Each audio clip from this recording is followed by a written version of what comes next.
Okay, let's start the show. For Thursday, April 2nd, 2020. Welcome to This Is Only a Test, the official podcast of Tested.com.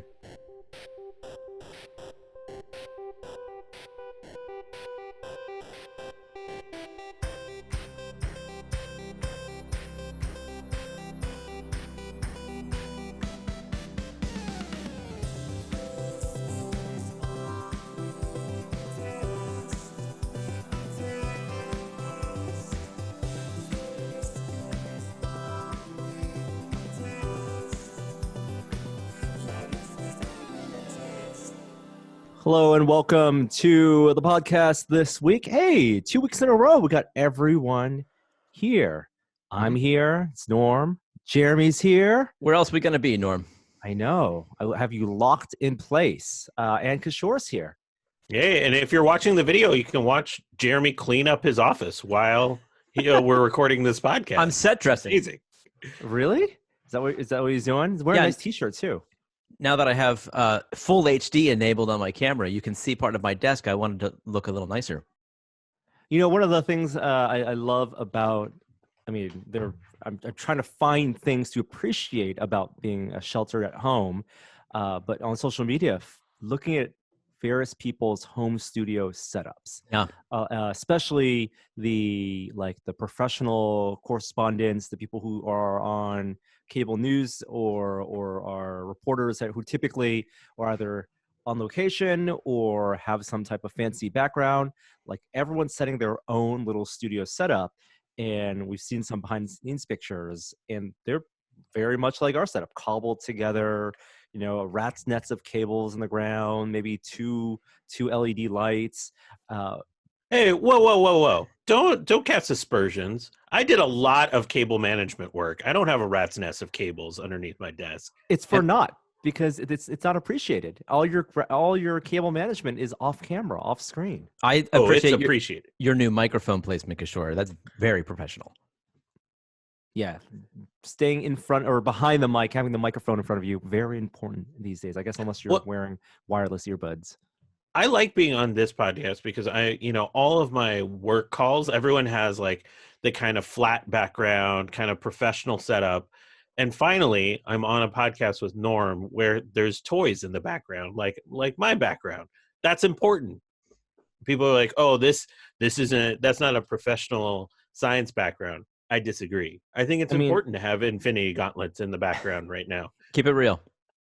And this is a very meager selection. I think like off frame, 3 degrees in either direction are like orders of magnitude more toys. I've pared it down for the framing of this video. I want to frame by Godzilla on one side and Vader on the other side. In fact, this is already a little bit too much clutter, I think. But there's I think I might have retweeted it or at least liked it on Twitter. There's a photo of someone setting up one of those talking head setups with 2 lights, a camera, and then a big screen behind them, presumably an LCD and OLED. And the screen had a photo, I think, of like the White House or some, somewhere in DC, but it was out of focus. It was blurred intentionally. And then what it looks like when they film that segment is it looks like they're on location and it's bokeh in the back. So it's portrait mode, but a very analog way of doing portrait mode. Couldn't you just do that with a green screen? You could, but I think they wanted, I guess you can have like real parallax or something if you're moving the camera. Okay. But it was literally just like a big LCD and they framed it and looked like they were on location outside, except they were inside, and with a long lens, except they weren't. There you go. Yeah, lots of clever ways. But it's fun to see all everyone's setups, and we'll have to make do. I think over time, you'll see setups become more cluttered. Maybe I'm new to the Zoom revolution. I never even heard of this app until COVID-19, and I'm sorry that I missed out on the Zoom background trend, and now it's not cool. Because you think it's over? I don't know. It's over. Peak green screen. What do you think were the top ones? I think I saw 2 that made it to the top, and then it's done.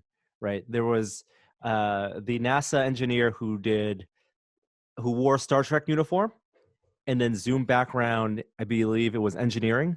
Oh, that's behind good. him. That's good.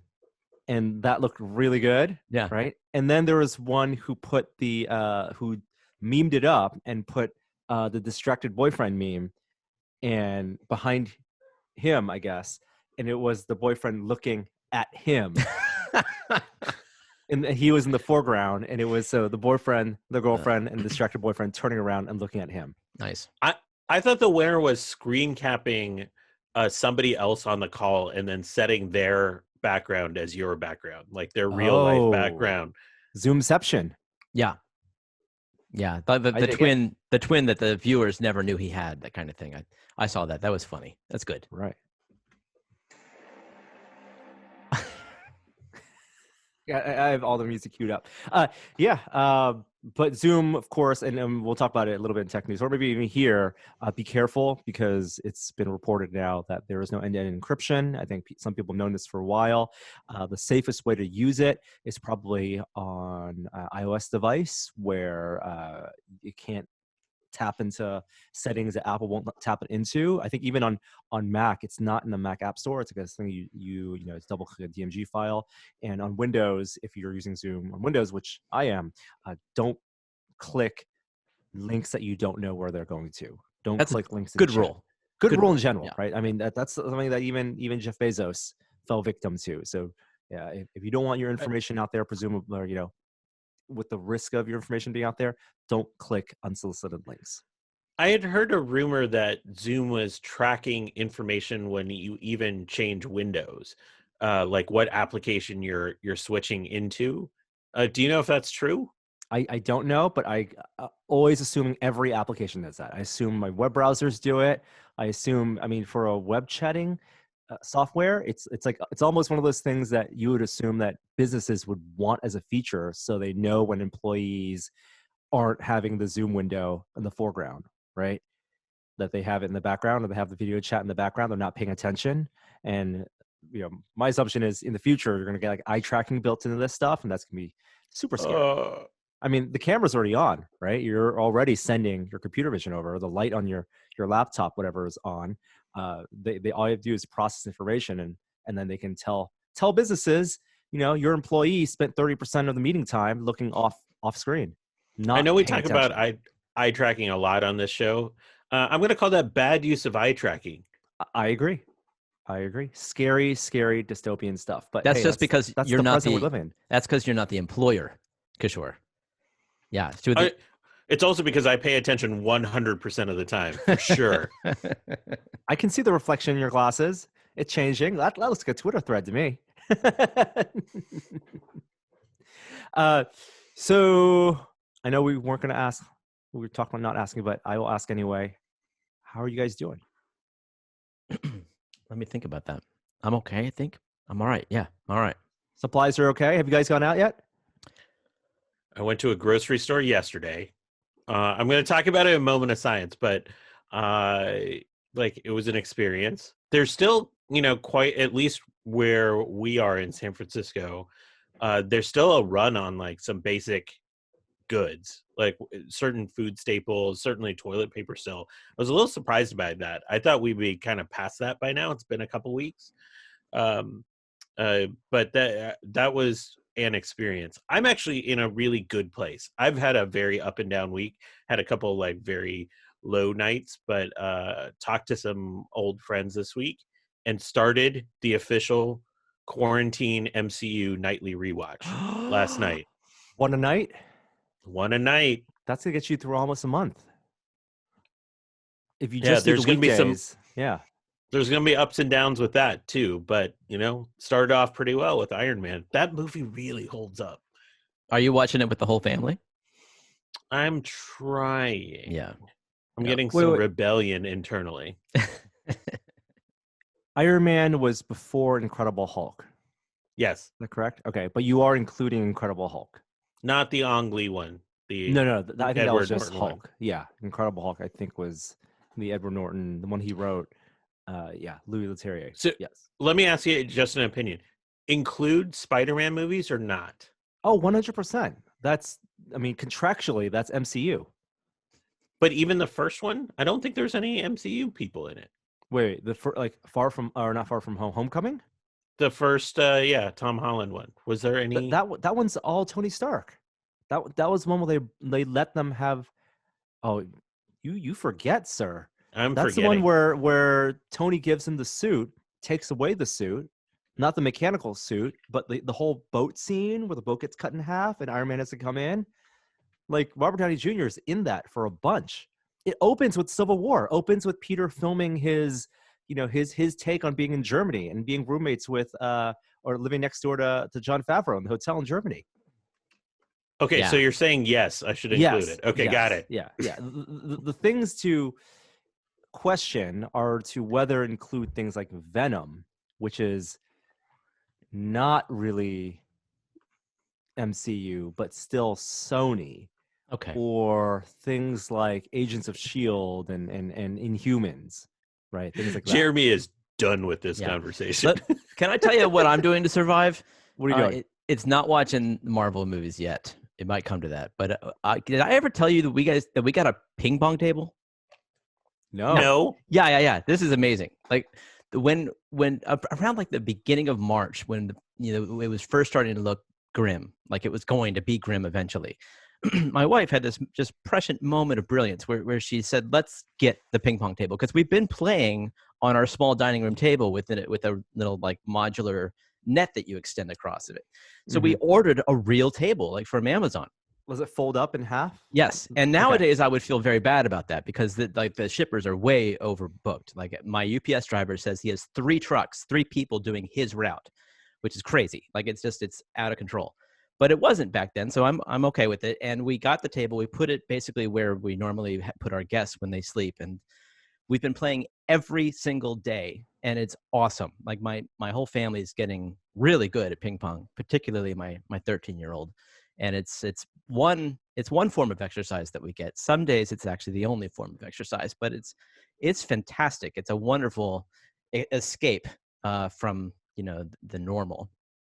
And if you don't have the space for a ping pong table, you can always play VR ping pong, which is also it's true. Low You latency. can even 3D print an attachment.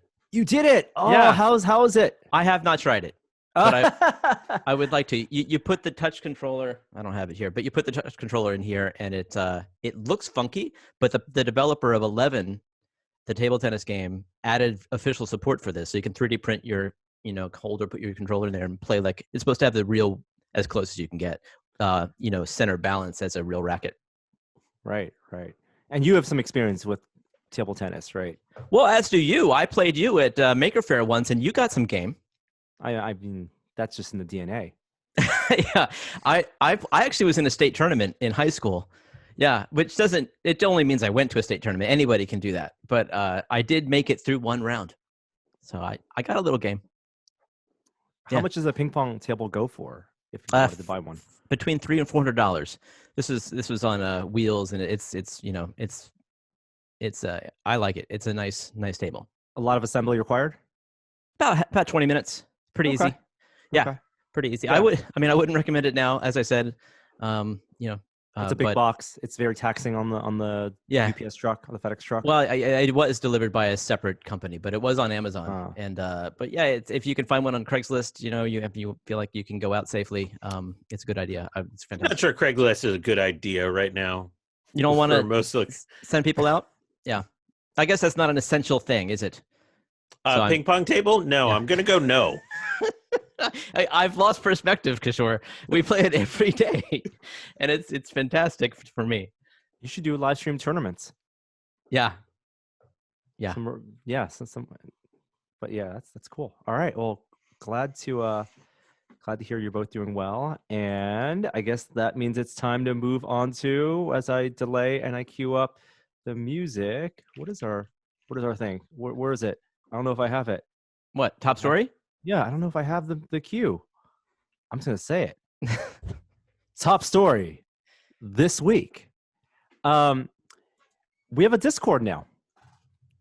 This is more tested related as a top story, but I know we're late to the game, and we have a lot of friends who have been using Discord. Will runs a Discord server. Steve Lynn, friend of the show, works at Discord. But because Adam's been doing live streams every week, and YouTube chat has not been reliable, we decided to spin up a Discord. And I think we can put a link in the show notes. It'll be both on the site and on YouTube. But it's been up for just a couple days, and it's pretty well populated. We have a couple hundred people there hanging out. We're still figuring out exactly what channels to set up. We've heard a lot of different varying opinions about whether to be very granular, treat it like a forum and have lots of granular threads, or have just kind of catch-all buckets, because if you start splitting up people, then it kind of kills off a channel. So I jumped into the Discord yesterday because I was catching the end of Adam's live stream, and I wanted to see what questions. And there were so many people in there asking questions. I'm gonna jump to the front of the line and ask for a Discord channel request, because it was one of my favorite things from the site, which is the post what you're making thread from the old forums on the site. I love that, and like people dropping in pictures of what they're making. Oh, that's cool. I think especially now when so many people are at home and probably making stuff in their shop, this is probably a great time for something like that. Yeah, we'll probably do something like a show and tell channel just for people to show off projects, something like a Q&A channel for asking for help from the community, things for, maybe for VR and games and news, and we're still figuring it out. And I know it's very powerful platform, lots of things we can do in terms of like bots and emojis and all that stuff. So we're newbies in Discord, but like you said, like yesterday, there were over 800 people there during the live stream, and still over 500 now. So again, the link will be below. Anyone can jump in. And you're going to keep using it for questions during the live streams at Adam's. Yes. I think that's going to be our primary use for it. Is we'll be active in there on Tuesdays, 1 p.m. Pacific, when Adam does live streams, to pull questions from there. We may even start a channel or a thread for people to post the podcast outro pieces. Oh, nice. One last question on this, just because you talked about it on that somewhat gory Still Untitled this week. Is Adam going to keep doing live streams even with his finger damaged? I mean, he did one yesterday, so yes. Why would that stop Adam Savage? I mean, good point. And he's not. The live stream he did yesterday wasn't a full build; it was just Q&A. And I think some of the builds. I mean, he's still working. He's still working in the shop. So I think you'll definitely see him still doing live streams, still working on projects. Maybe not things that require a lot of middle finger dexterity for a little bit, but it seems to be healing well. I still haven't looked at a picture of his injured finger, and I hope not to have to look at it. Will you be checking in on Discord daily, Norm? Yeah, I'm gonna leave it on. I mean, I'm just gonna leave it on. Check it. I'm up late, and it's. I mean, it's always fun to see who's up at 1, 2 a.m. Pacific time. Whether it's folks over on the other side of the world or people who are just night owls. That's super cool. Yeah, and again, very good platform. I don't know why we just didn't have the bandwidth to spin one up. But does everybody know what it is? I mean, are we just assuming that it's basically like an online chat? It's IRC for people over 45. With IRC with the better UI. Yeah, exactly.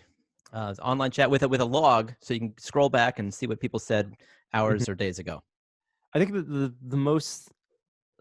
thing that it's most akin to for professionals is probably Slack. It's like public Slack, right?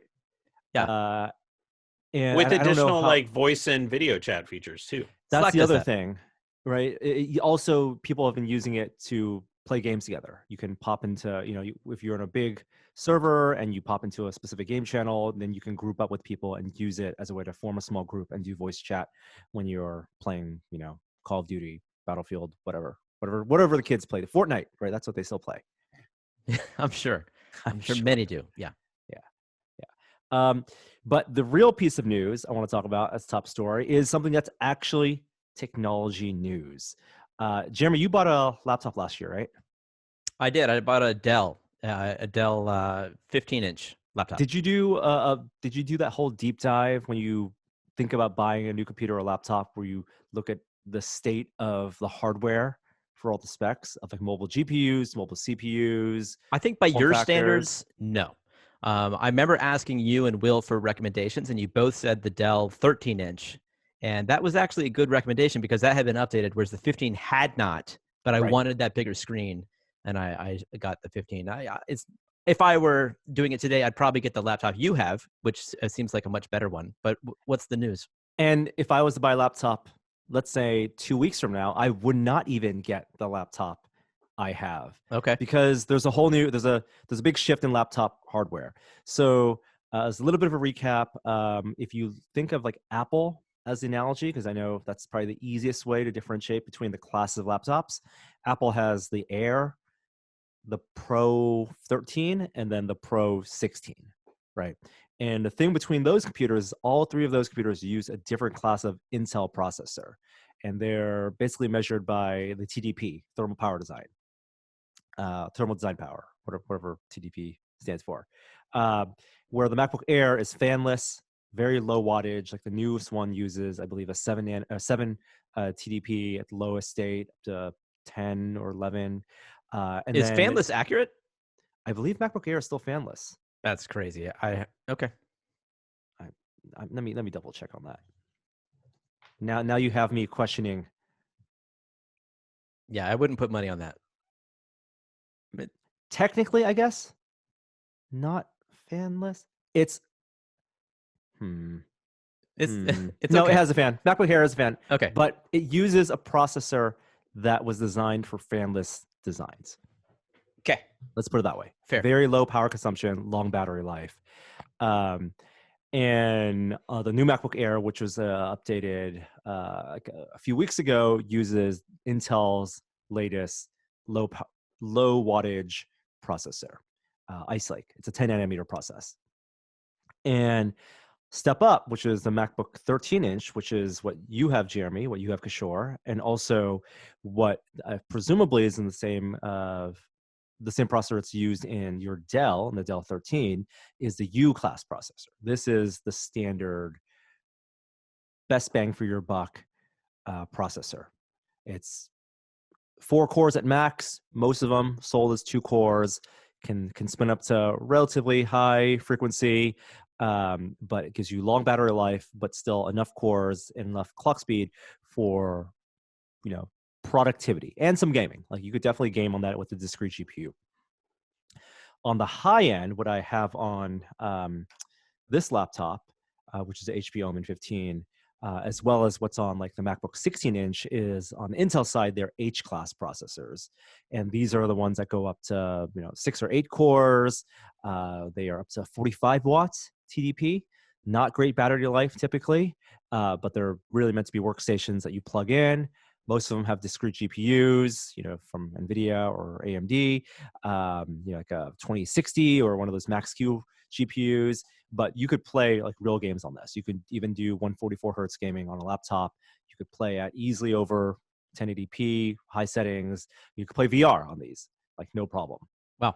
And the form factor for these laptops have gotten pretty small. They're still about like 5 pounds, 4 to 5 pounds, but you can get like a 15-inch laptop that's under 5 pounds that you can play VR on, that works as like a great travel workstation. And they're priced around like $1,500 to $2,000 is what this class of laptop typically is. On the Apple side, like closer to $2,000 for sure. Just released last week, or announced last week and reviewed this week, is AMD's entry into this high end. It's their Ryzen 4000 class APUs. AMD has APUs because they're like combination GPU CPUs. And this is based on the Zen 2 architecture, which was on their desktop side, the Threadrippers that were late last year. That was like up to like 32 cores. Same architecture, 7 nanometer process, incredible power efficiency. Also on this class, 45 watts. And the performance is unbelievable. What people are saying, it's not even high frequency. These are, they go up to like 4.4 gigahertz and they start at like 2.9 or 3 gigahertz and turbo up. But we're talking about at the minimum, they have 6 cores, go up to 8 cores, 16 threads, and they are blowing the Intel processors away. Wow. And at not only blowing them away in performance, but at the form factor, because they are so efficient at the 7-nanometer design. You're talking about the performance you'd get from a big 5-pound laptop in the size of your MacBook Pro, 13-inch. What? Yeah. Are they super noisy? They're not super noisy. That's the thing too. They're incredibly power efficient. Battery life has been good, and a lot of them, like they're built into the slim designs. So some of them are built into 25-watt design laptops, which are like in that smaller MacBook Pro size, and they are blowing away all the benchmarks for encoding, for video editing, even for gaming. Although you're going to need to pair it with discrete GPU, but it really now is a matter of what laptop manufacturers are adopting these and what partners AMD has in getting these into actual systems. And they're in MSI, Dell, I want to say has Dell, Asus, Acer, and MSI are the ones that are launching in 2 weeks. So none from HP yet, but it's these OEMs who have worked with AMD for the past year, getting these laptops ready. These are the ones to look out for. Did you say how price compares to the Intel equivalents? I don't know if there's pricing yet. I'd have to look into that. But sub 2000? But sub 2000. Well, like, these are going to be $1,500 laptops, essentially. Wow. Yeah. Okay. Yeah. News on the Intel side, though, is that I guess today's April 2nd. So just today, this morning, they also announced their response to this. And they're going a slightly different tack. They're not going for power efficiency. They're sticking with, I believe, Comet Lake H, which is the successor. This is the one that's in the current MacBook Pro, and this laptop is the 9000 series H processor, H being the high-end one. And this one will be the 10,000 series. Still 45 watts, 14-nanometer process, but their whole thing is, yes, 8 cores, but up to over 5 gigahertz. So Jeez. they have laptops that I think I have a slide with a briefing that I took. Are we This going to is see the it? equivalent of a chip manufacturer's diss track. It's like, we have a response, and it's number of cores. It's I don't know if I can share the slide, but I can say that on the very high end, it's an unlocked processor. You can't overclock it, and it goes up to 5.3 gigahertz turbo, 8 cores, 45 watts thermal design power. Base speed of 2.4 gigahertz. So, they think it'll have good battery life if you're running at the most base level, but it'll go easily out of this entire line. 6 chips, 4 of the chips go above 5 gigahertz on a laptop with overclocking potential. The other big advantage that Intel has is Thunderbolt 3.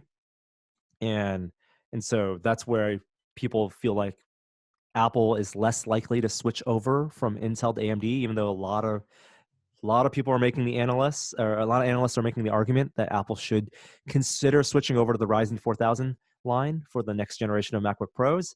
But Apple is so invested in the USB-C port and Thunderbolt that they would need to license it separately and then design that and built in. It would be maybe less efficient to do that. So presumably Intel or Apple's going to stick with Intel for the rest of this year, and then who knows what's going to go on with Apple and designing their own ARM chips for laptops. Do we get any sense from these releases about how supply is going to be disrupted with everything that's happening and what the timing means? Because I understand what you're saying about like they're going with it this year, but what does this year even mean anymore with how the manufacturing cycles are just, completely out of whack?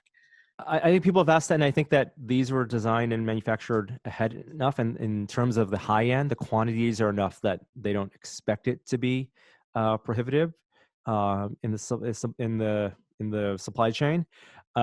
Maybe some of the budget ones don't know exactly how they're bidding, but some of these processors, I mean, they've been working on these for a long time. But some of these are, they've been ready to go and ready to ship out in a couple of weeks, and some of these will be in the sub $1,000 category for the Ryzens.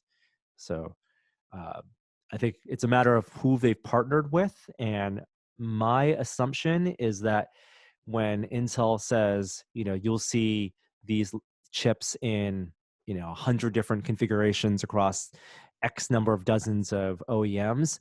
They have, on the contractual side, probably offered incentives or ways to lock in OEMs to using their chips, and use that as a way to, to have a competitive advantage.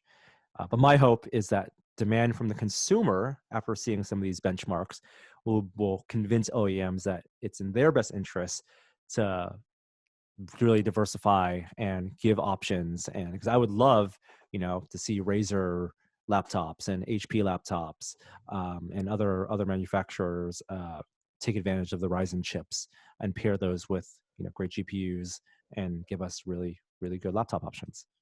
I'll be curious to see where those bottlenecks are, though, Kishore, this year. I mean, I have a feeling it will certainly be towards the small guys, the people doing Kickstarters who need to, get their stuff manufactured, and also the stuff that needs just tremendous volume, like the next iPhone. But it seems like this might be more of a sweet spot where it's a large scale developer making a relatively, medium to small number of processors.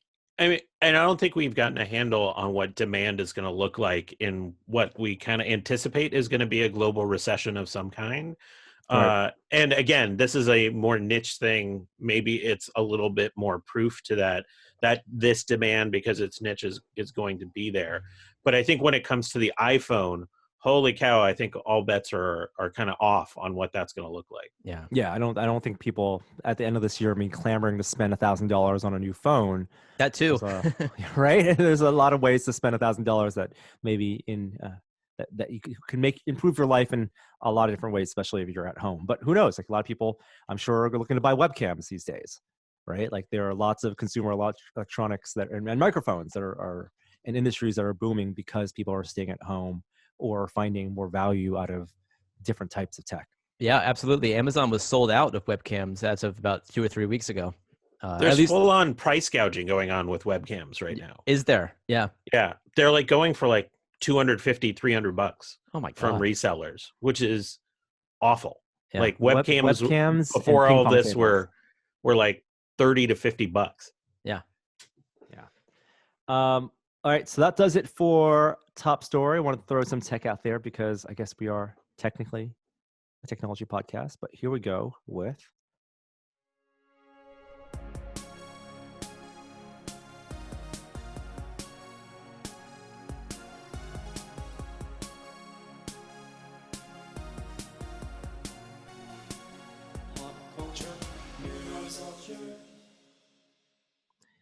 as I was thinking earlier when we were playing the intro song, I wonder if, probably no one has tried this, but I should try this. I should try in Half-Life Alyx to play part of our theme on the piano.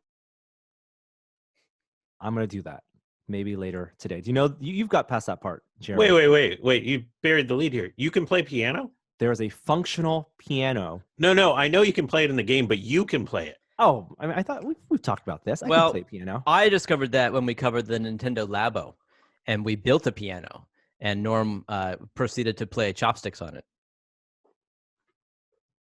Probably something more complicated than chopsticks. Yeah, chopsticks is perfect. The Labo keyboard was only like an octave and a half at most. There's only so many things you could do on the Labo keyboard. Yeah. I think you do the Rugrats theme. That's an easy one to do. You do it with 2 fingers. But yeah, I was still waiting for that sheet music. But yes, the piano in Half-Life Alyx, it's a full piano. Yeah, you can glide your finger down the entire keyboard or all the keys and hear all the scales. Really well done. Like, I almost feel like that. I expected when I hit a key for it to sound like they were just pitching up and down the same sample, but it's really well done. I mean, it almost sounds like they're unique samples for every key, and it's like I sat at that and played chopsticks for myself. It's remember when we played what was it, the Medal of Honor demo back before Oculus Connect last year, Jeremy? Yeah, and it's a game that Respawn's doing. We actually haven't heard a lot about it since Connect, but it's presumably still supposed to come out this year. But one of the levels was playing like a password to unlock like a secret door using a piano. I remember being impressed by that.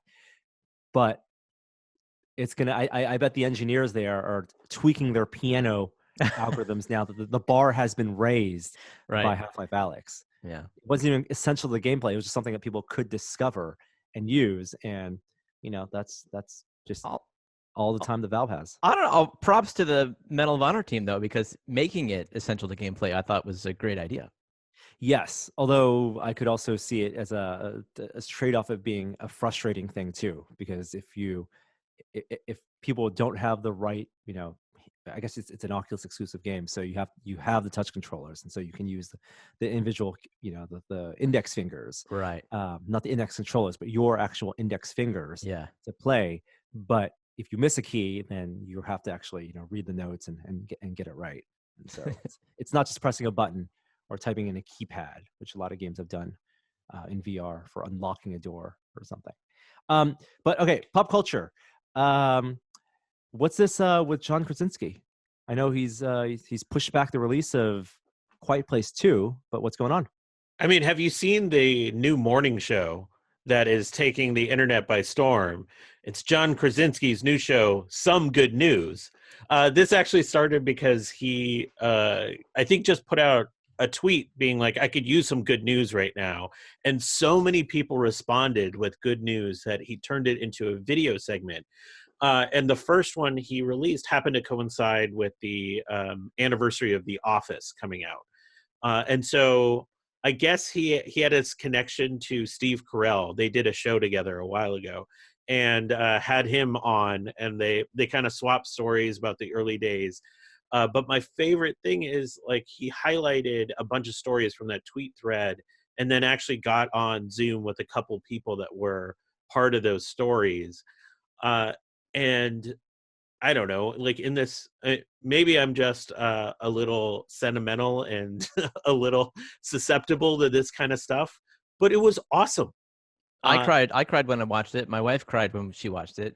It was the first time that I'd even been aware of the number of people who were celebrating hospital workers, which last night became more of a local thing. But I saw this a couple days ago, and there were just like thousands of people honking horns and cheering outside of hospitals, and it's very moving. It's exactly the kind of thing that you don't see on CNN and MSNBC and Fox. It is some good news, and it was very welcome. Yeah, I saw a video from Chicago, I think it was 2 nights ago. So after they clapped for the healthcare workers going in, they turned it into a downtown dance party and just like full on turned on like dance beats, and we're having like rooftop dance parties from appropriate distances.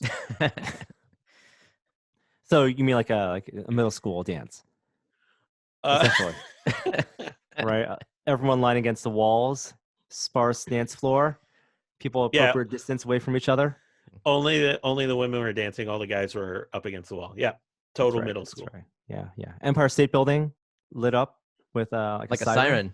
Yeah, or the Eye of Sauron, however you want to look at it, however you want to interpret it. But yeah, not the Eye of Sauron. It's not my interpretation of that. Also, if you're going to have, the Salesforce Tower in San Francisco actually did the Eye of Sauron, was the Eye of Sauron for Halloween last year. So, and actually has a display, look like the eye. The Empire State Building looking like a siren is not the Eye of Sauron. I'm sorry. Right. Insufficient. By the way, speaking of good news, can we celebrate the fact that April Fools got canceled yesterday and just how good that feels? Like, we're recording this on April Fool's Day and nothing is coming out. And you know what? That's great. April Fools was stupid. And like, it was just a bunch of mean-spirited stuff. This seems great. I think this should be permanent. Like, let's get rid of that day. March 32nd, right here. That's what I'm saying, is we make it March 32nd, cancel April 1st going forward.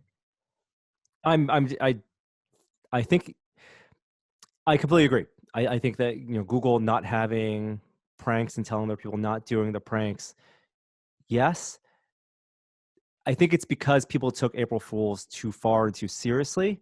Levity is great, but the way that people transformed the quote unquote holiday into something to be a little more snarky and malicious, and that was something that I never enjoyed. I think you guys might be a little down on April Fool's right now, which is completely justifiable.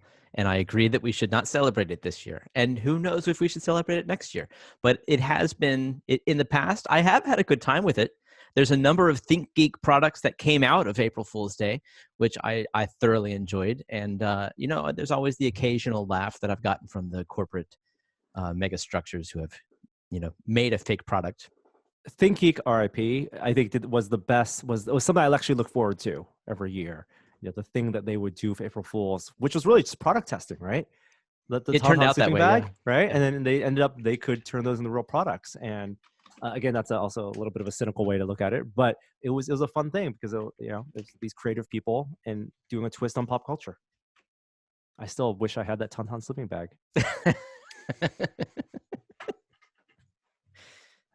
Let me move on to, actually, I apologize. I have now Slack sounds coming on.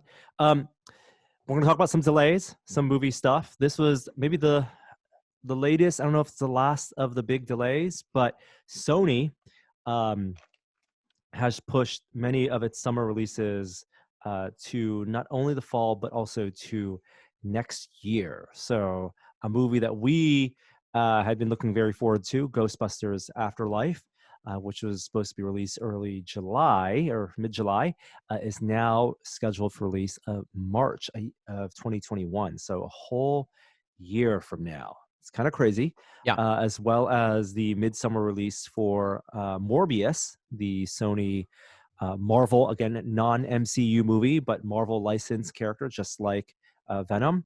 That is going to be pushed to March as well in 2021. Have either of you taken advantage of the on-demand movies that were playing in theaters coming on demand and available at home? I watched Onward, which I wouldn't have done if I'd known that it was coming to Disney Plus next week. But I paid $20, and I don't regret it. I don't know if we talked much about our anticipation for Onward, but I was much more excited about Soul, and I still am, I think. But I was really pleasantly surprised by it. I think everybody who's associated with Tested would enjoy it because of its fantasy roots, and it's just got some really good humor in it. It's just very lighthearted, but I loved it, and I'm happy to have bought it. It's exactly the kind of film that I've missed the theatrical experience for. Now, maybe I have no excuse because it was in theaters. I just didn't get a chance to see it in theaters. But it's the kind of film where I was in the same boat as you, Jeremy, where the trailers didn't get me excited about this film. And it was one from all reports that Pixar was very happy with. They had finished well ahead of time. It wasn't a film that, like we've heard stories about Incredibles 2 or even Toy Story where they were rushing to the end and tweaking things and polishing things. And those films, were basically, there's money in the bag, right? Incredibles 2 was going to make $1 billion. Toy Story 4 was going to make $1 billion. And amazing films, but Onward was a new IP. It was a new story. And so maybe in the trailers, it looked a little less timeless than I'd come to expect from a Pixar film. Maybe it's not fair to say, because I don't want to call DreamWorks films, to shoehorn them into this category of animated films, but a little bit DreamWorksy in terms of it being maybe a little more tied to modern references, mm-hmm. right? And I think if it was a movie that I saw in theaters, I would have been able to give it more of a chance. But I did the same thing as you, rented it, put it on. You bought it. Yeah. Put it on, and wasn't able to get through it because I couldn't pay that full attention to it because I'm also in a household with a baby. Oh wow, yeah. And so we had to stop. We had to stop like a third of the way through. My youngest. So you think that's good? Go ahead. I was going to say. So you think that's going to be true for any movie? That wasn't about Onward, and it's just this format. Yeah, no, absolutely true for any movie, but because of that circumstance, right, especially a kid's film, it's like I've ruined the experience of enjoying Onward for myself because I didn't have the theater to keep me focused and to make an event out of it, which the movie deserved. Well, just to continue like your narrative, if you have the time, I highly recommend picking it up where you left off because the movie really sticks the landing. Like it goes up and down, but man, it nails it in the end. My youngest baby is 10, and so we were able to make it all the way through the hour and a half. Yeah, and it's one of those things where I did the same thing with that Vin Diesel movie, Bloodshot, and that's a movie where I could feel less invested in, and I felt like watching it at home, totally fine. You know, I have a good TV, good sound system. I could appreciate for what it is, but the temptation to be distracted either because of the child or because of a phone or because of anything else is just so great in the house. And it's a discipline thing. I completely understand that. It's, you know, everyone's going to have their own trade-offs, and the convenience of watching it at home is undeniable. But there's something about the theatrical experience of watching in a shared audience, in a packed audience, that I miss, honestly. You know, everyone's focused attention on the screen. I mean, that's going to come back, but I think there's a certain kind of movie that this is perfect for. Like movies that I wouldn't go out to the theater for just because of the time or the expense of going to the theater. And I have I love the theater experience. I don't want to see theaters go away, but I think there's a lot more movies I would watch at home, even at like a $10, $15, $20 price point, that I wouldn't see otherwise, or I'd wait until they're out in rental, that I think this format's great for. I mean, like, not to channel Jeremy here, but, in my house, there's less people talking during movies. And the soda is a little cheaper and more plentiful. And the popcorn is just as good. So I think, especially with, how most people have really nice TVs at this point, that I think there's a lot of movies, and I think especially about like the Oscar type movies that aren't the epic kind of, I need to be in a crowded theater to watch this kind of thing. God, Martin Scorsese is going to be up in my mentions, like saying this, isn't he? He's a subscriber. It's different for everyone. What I found was that I could not resist, not even being on my phone, but talking and nudging during a movie and saying things. And it's something that in a theater I wouldn't do. And sometimes I nudge and tell Danica, I really like this moment in a theater. But watching at home, like, we paused it for bathroom break, for a snack break, and you can't do that in the theater. Jeremy wouldn't allow that. And I'm like, I wouldn't. I felt so bad about doing it because I thought it was disrespectful to the movie, and yet you did it anyway because I could.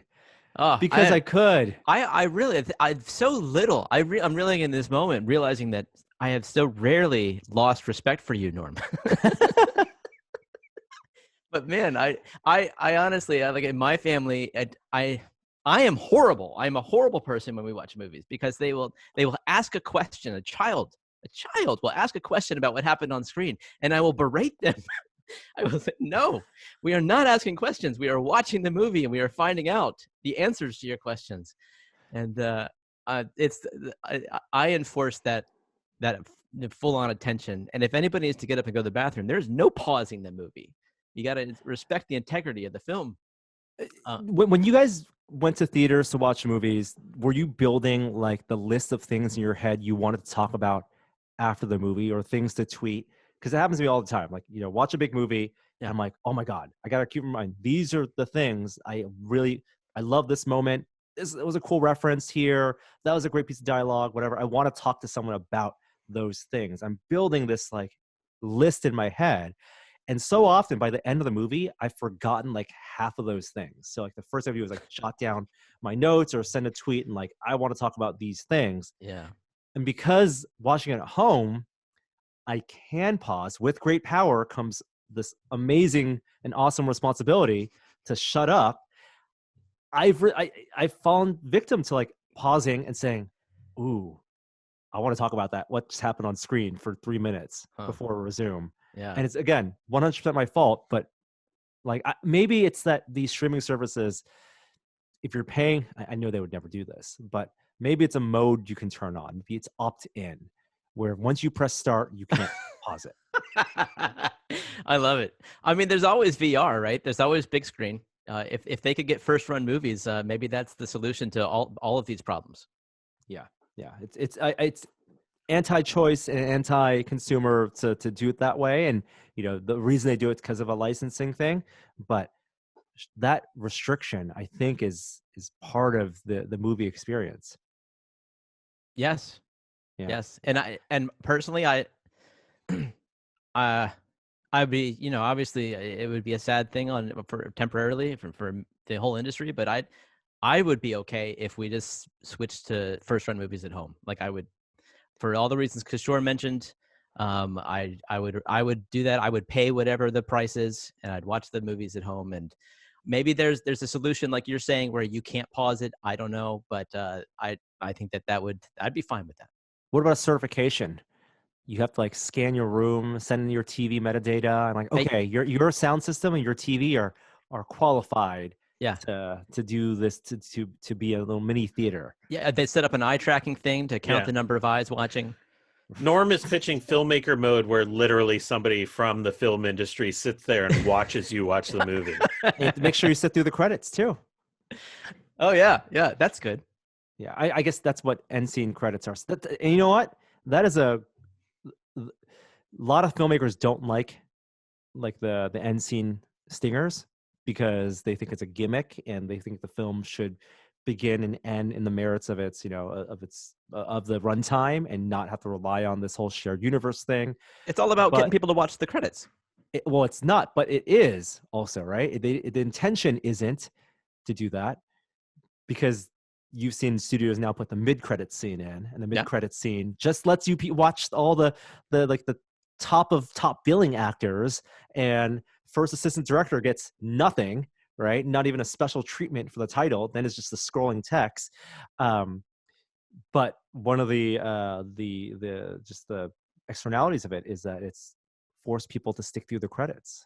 It's great. And people have kind of organically developed, not only recognition for the blocking of the credits and like, who was the best boy gripped, or who was the this assistant to that person, and develop their own rituals, I should say, for watching the credits. But I think it really is a thing that that people should do more of. And the thing I hated most was also when movies are broadcast on TV. Do you remember how like they would like squeeze the credits down to a third of the screen and basically play an ad for what's coming up next? Oh yeah, and speed up the credits. Even Netflix does that. Yeah. Even Netflix does that and shrinks the credits down, and I think that's not good practice. One strategy that theaters are employing to even stay afloat is a new initiative from this company, Kino Marquee, and what it's doing. If you go to, I think the website is, I'm not sure if there's a website actually, but on some theaters that have partnered with Kino Marquee, you can opt to send part of your streaming proceed to a specific theater. What? Done. That's awesome. Done and done. Like if I have control on that, even if it's like some paltry percentage, like 5%, that would be great. Wait, do they have to otherwise have hosted that film? I'm not sure exactly how the policy and the contract works, but 150 theaters are going to start partnering with it, including Alamo Drafthouse, which is big Austin Cineplex. It started with 12 theaters, Lamel Theaters, Lamel. I don't know, that's a theater chain, but they're doing a film. These are art house films, so art house theaters. Wow! But for $12, Kino Marquee is the streaming site. I guess is you can search at KINO, Kino Marquee. The Cannes Grand Jury Prize winner from last year, which was this movie called, I can't even pronounce this, Bacurau? B-A. That means it's good. If you can't pronounce it, it's going to be good. Lots of leaves and feathers around the movie poster. But you can stream the movie for $12, but they split the profits between the rights holder and also local theaters, and you select which theater. Love it. And I think that's a fantastic way to do it. I know AMC has their own like streaming service and like I don't know how that works. I don't know if they're allocating funds for their local chains and their workers, but if there's any way to support small theaters that way and ways for those theaters to get on board with this type, yeah, I 100% down. I even throw a couple extra bucks if I know it's directly going to the theater and keeping those businesses afloat. Last bit of kind of movie club news: AFI, American Film Institute, is also launching their own little movie club, and they got filmmakers like Spielberg involved. He made a short video to promote this, and their first film is The Wizard of Oz. What do you mean their first film? So I think this is I don't know if they're streaming the film. They're selecting the films with creating for the world to watch together. They're calling it a communal viewing experience, and the idea is kind of like a book club, but a film club. And so special guests like Spielberg will post introductions and discussion things on their website and social media. And then people go to afi.com/movie club to engage in discussion about it. But I believe you do have to find the film yourself. Okay. But it's a kind of like a book club way of building a community over watching classic films. This must exist already. I'm sure it does, but this is run. This has involvement with filmmakers like Spielberg and presumably other filmmakers, and their contributions, I think, would make it a fun discussion. Sure. And in movie green lighting news, this is kind of interesting. Have you guys seen that Ryan Reynolds is now full video game mode? Yes. So Ryan Reynolds has that. Is it a Taika Waititi movie? Or maybe is it just Taika Waititi who's starring in it? But he has that that movie coming out, Free Guy. That's not out yet? Okay. That's coming out. I mean, we'll see when that comes out. I mean, everything is on delay, basically. But again, yeah, it was scheduled for July 3rd, my expectation. That's a Sean Levy movie. Probably will be delayed. But that's the one where he plays an NPC in a MMO, right? In a GTA online style game. Well, he's also signed on. He's really leaning into like pop culture favorites. But he signed on to make a Dragon's Lair. Dragon's Lair. Yes. Okay, Jeremy, you have to talk to us about the video game for the people that don't know what Dragon's Lair is. Oh, they don't exist. Do they? They don't exist. Yes, they exist. Oh my gosh, Dragon's Lair. This was a life-changing video game when I saw it in the arcade. So right, it was a Don Bluth animated video game arcade game. Yes, arcade. Yeah. And it was, full cartoon, basically from the guy who made The Secret of Nim, and incredible. After he left Disney, he went on and made this game, which was a Laserdisc game, right? You played in the arcade, and super simple controls: a joystick, 4 directions, and a button for using your sword. And it was a timing game where you saw a flash of light and you had to move towards it, and you basically memorize how to get through every single puzzle, and eventually rescue the princess and kill the dragon. Just an incredible game at the time. It was like the first 50-cent video game, arcade game that I can remember. Which is expensive. People happily played it. It's hard to find these days because the Laserdisc player is broken down. But people have solved that with new hardware. In any case, it's like a beloved video game, arcade game, because it was so unique. The graphics were beyond anything that even today maybe you could get away with it today, but that computers were capable of. When you say graphics, you mean animation. The amount of work. It was choose your own adventure in a video format where you're watching animation, and to use modern analogy, the bandersnatching of it, right? It was you timed and pressed your stick or the action button to either continue the story or die. Yeah, basically. At any point did it fork where you'd be able to continue in 2 separate ways and not die, or was it just die or continue? It's just die or continue. I don't remember there being any forks. It was one segment after another, and as I recall, like some cabinets had them in different sequences.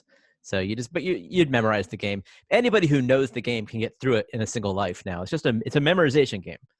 but But most people back then, like I think most people remember spending a lot of money just getting through the first dozen or so sequences, and It then was running the out of most money. expensive game at the arcade, and so it was definitely there was always a line at my childhood arcade for it, and I remember watching the first person get through that game, and how I was like, oh my god, I just watched the entire video game. It was like early Twitch, except it was in person. It was incredible.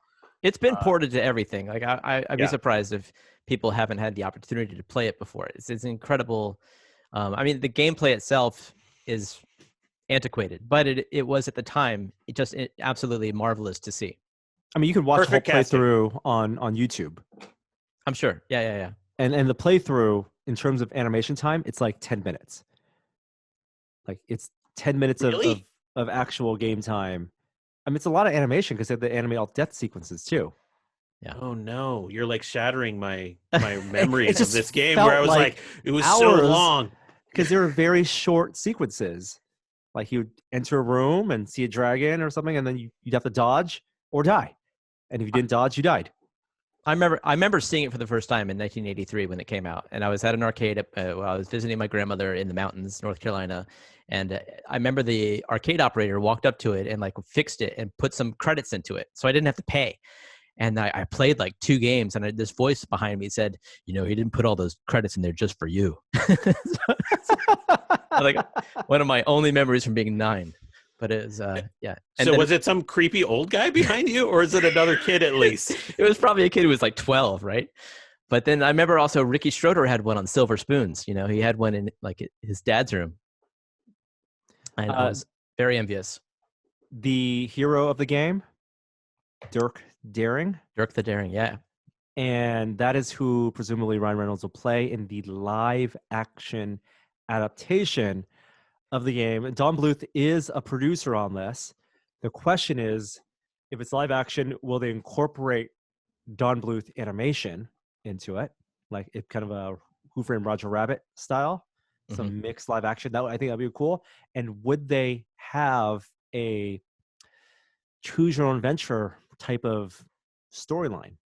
Like what could the storyline be to tap into what was so iconic about this game? Oh, interesting. Like I'm sure that it will be released in theaters, but if it were a Netflix thing, they could do a Bandersnatch kind of choose your own adventure thing to it. That would be interesting. It is a Netflix thing. Oh, it is a Netflix thing. It is a Netflix thing. Oh, well, maybe it is going to be an interactive thing. I mean, it has to be, right? That's what the assumption is. I did not know that. That's awesome. It's Netflix. And I'm of two minds about it because then it's not a movie. What do you care? You don't even sit through the whole thing. You're interacting with your pause button in regular movies anyway. Wow. What a bird. Wow. I hope that when they design this, there will be a storyline. I mean, they can't have it where you're just watching Ryan Reynolds die, 85 times. Are you sure about that? Throughout the 90-minute thing. That Every sounds like a movie to me. That's just gimmicky, right? Like if the main story... That also sounds like a Ryan Reynolds movie. Something that's gimmicky. Right? I guess that could be a way they would make this, right? Here's a 90-minute story where if you watch the 90-minute story, it's fine. It's a story of a knight going on an adventure. But what makes it novel for Netflix is that if you at any point, you the viewer, choose to press the B option, you watch him die in that sequence. And the movie is scripted as such where there's dozens of opportunities to watch the death path. Right. So you could watch it straight through and not have to activate the A path or the correct path and just watch a normal movie. But the option is to watch the death path if you want at any point. Right? That's how I could see this being made. You could do a lot of different things. You could make real consequences so that you can't go back. Like you're stuck with your choices. Oh, I mean, we talked about that being an option for Bandersnatch, and they wouldn't have the guts to do it. No. You'd have to go to your friend's house and try a different path. You have to create a bunch of different Netflix profiles. Right. Dummy profile A. Yeah. profile B, delete profile, new profile, relaunch Bandersnatch. Or Wow. I was excited when Episode. this was coming to the theater. I can't wait now. I mean, if this really is interactive, I trust them to have a good idea and pull it off. I'm excited. Yeah. Last couple bits. Oh wow, we have a lot of pop culture left. Did you guys see the Voyager 4K fan remaster? No. This is kind of super cool. So, in terms of Star Trek remasters, we know the story of Next Generation and the huge, costly, and laborious effort it took to get Star Trek Next Generation in HD, and we're very thankful for that effort. Right, CBS Viacom spent the money in season 1 to basically pull the film and re-edited the show using the original film material, because it was shot on film, converted to tape, edited on tape, and so they had to redo all the effects that were done on tape in low resolution for the film masters. It was a process that was didn't have to do for the original series, because the original series was shot on film, edited on film. It did make money in the end for CBS Viacom, but they did it for all 7 seasons, so that's why on Netflix and on, I guess, BBC America, you can watch, in the United States, you can watch Star Trek Next Generation in HD, and it looks so good. DS9 never got that, right? DS9, I believe, was shot on video, or maybe it wasn't shot on video, but at least the money wasn't there to because Next Generation didn't recoup those expenses. And DS9 was less popular in mainstream. They never got a chance to remaster it, and so all we did get was the 2 scenes that we saw in the DS9 documentary that Kishore, you and I saw, right? And on the big screen and even at home, and that documentary is streaming now. That scene looks fantastic. It's a beautiful battle scene, and it's one of the few ways, and it's a very, again, costly effort, as they explained. It was like the thing that everyone was waiting for when watching the documentary, even though the documentary itself, well worth watching, lots of great things. But we just assume we'll never see a full DS9 remaster. When we get to Voyager, even less of a chance, even less popular among Star Trek fans. At that point, I don't even know if it was shot on film, because it was late 90s. But there is hope. And it comes in the form of AI machine learning. And so someone on YouTube, you can Google the YouTube account, we'll try to link this below, Billy Richard, has taken the DVD source of Voyager and remastered it using machine learning, and basically analyzed the episodes and then artificially added resolution to things to make it look like it's in 4K. And there are very short clips, like 2-minute clips on his YouTube channel from a few of the episodes. He said he's done about 5 episodes so far.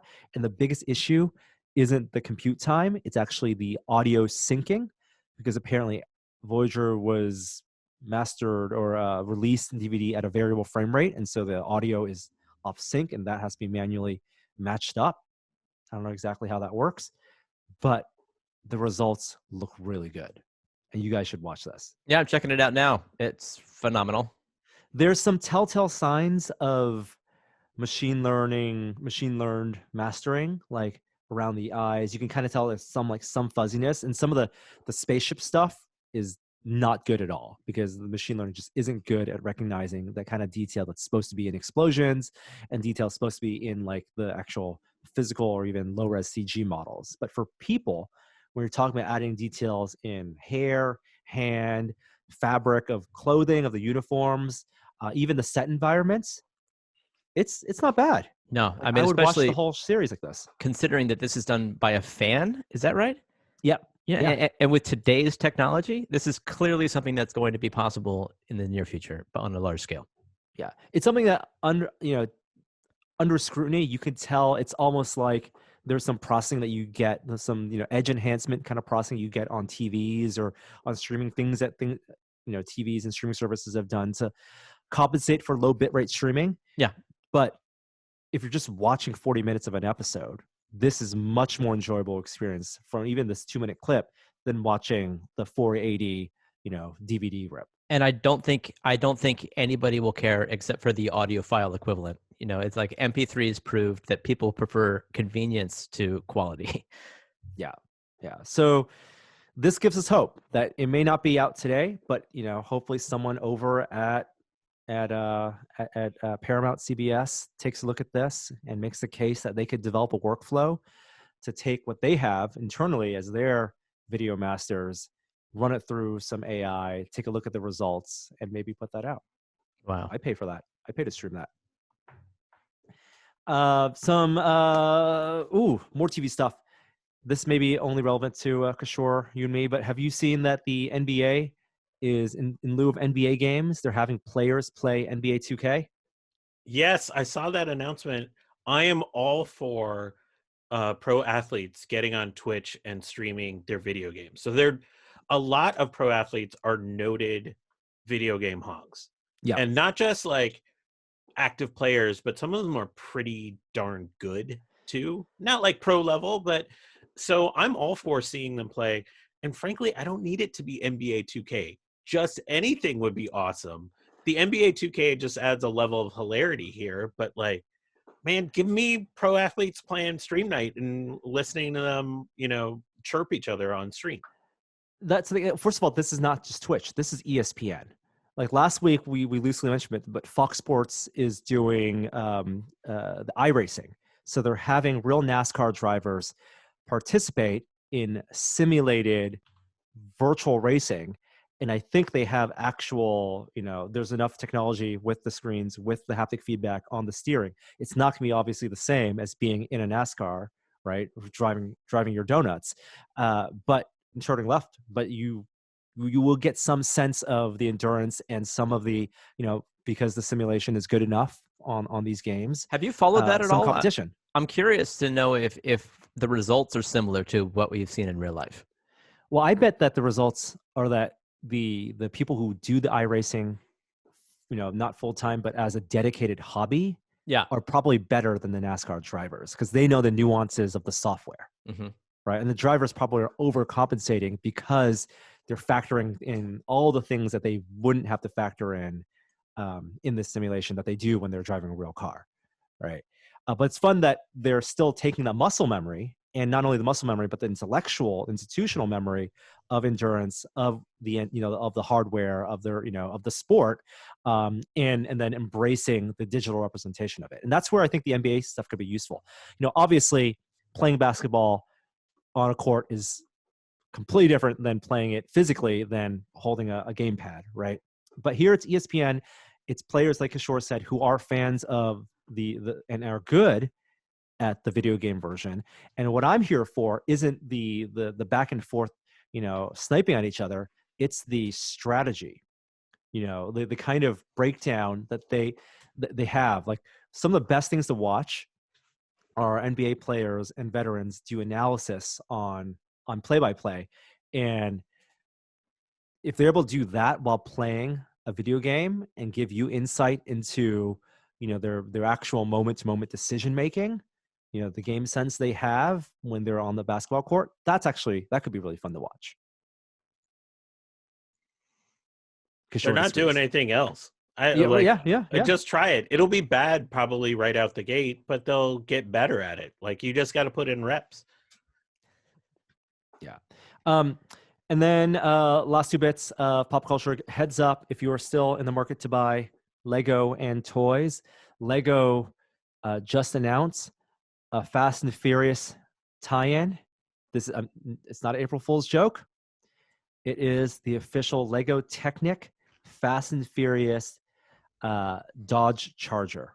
It's Dom Toretto. This is Vin Diesel's 1970s Dodge Charger RT taken from the Fast and Furious films. It's a Technic set, and it is going to be in store at the end of April. Okay, and the next story? And if you're not into that, then Hot Toys, makers of fine high-end pop culture collectibles, has their own Baby Yoda, own child, life-size Baby Yoda. Sideshow Collectibles had one that was announced a couple months ago, $350. I think has been widely popular. Hasn't shipped yet. Won't ship till the end of this year. This is something where I think definitely supply chain, manufacturing overseas is going to come into consideration in terms of dealing with the pandemic. But Hot Toys, based out of Hong Kong, has their own, and this one is posable, and also has interchangeable ears, which is divisive in the collectibles community right now. Interchangeable ears for ears peeking down or up, kind of like a puppy. But the seam in the prototype pictures is very apparent, and that has made some people unhappy. So this Life is not size, not animatronic, right? No, not animatronic, not a soft puppet. These are still plastic, hard plastic, but at least there will be some posability with moving the hand. And cool. It's cut and sew, so fabric for the clothes. And Baby Yoda is about 30 some odd inches tall, so life size in relation to the prop used in the film. And that does it for pop culture. Let me see if I have the next segment, music, and I do. And I'm muted. God damn it. This is tough, Jeremy. I don't know how you do it every week. Can I tell you my favorite Zoom hack while he's doing this? Yeah. Is to take a screenshot of yourself on the call and then set it as your background and then walk away, and it still looks like you're on the call. I've done that twice during this podcast so far, and I can't tell if you've noticed or not. No. What? That's great. I mean, all right. On our screen, you would be very small, so there's no way to tell. That's great. You speeded us? I did, yeah. I've done it twice. I went to get water once, and then we had a package delivery. Oh my God. That's good stuff, man. Yeah, Wow. I mean, the second time I did it, I didn't do it as well because I left my chair spinning a little bit, and it kind of interrupted the background. But advanced Zoom. Welcome to the class, my friends. Don't tell. You got to do it at least one more time during the show, and I got to see if I can point it out. That's great. Recognize it. God, I wonder if I should tell my 13-year-old or not. He's in Zoom classes all day long. No, you should not. This dangerous power. Again, great power comes great responsibility.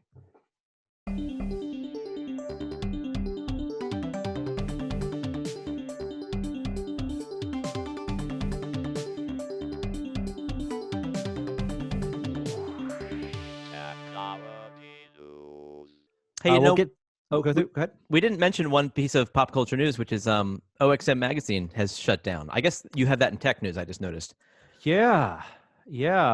And the year that the next Xbox is coming out. Yeah. It's hard to see them go. They were part of our old company, Future Publishing, formerly Imagine Media. And gosh, I mean, I was never on their team, but I produced their podcast way back 13 years ago, and we just found a couple of our favorite episodes from those days.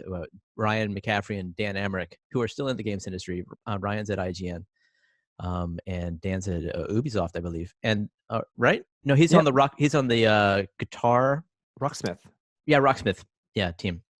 Anyway, we found our favorite episodes from those days and posted them onto SoundCloud. So I tweeted that if you want to hear it. Amazing show. It was this incredible awards show where we did all this fake inline on the red carpet, talking to celebrities in the games industry. It was a ton of fun to do. I posted on Twitter at Jareware. So I'll miss OXM, and I'll always remember them fondly.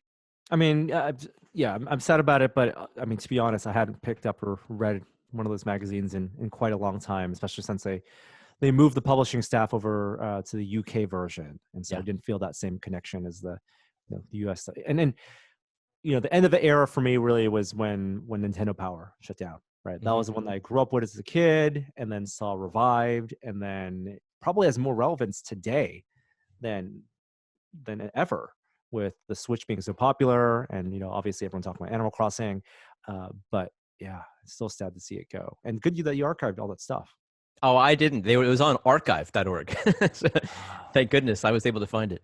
It's so funny. I did this kind of walk back through memory lane last week, because Half-Life Alyx came out, and there goes Kishore. Nice try.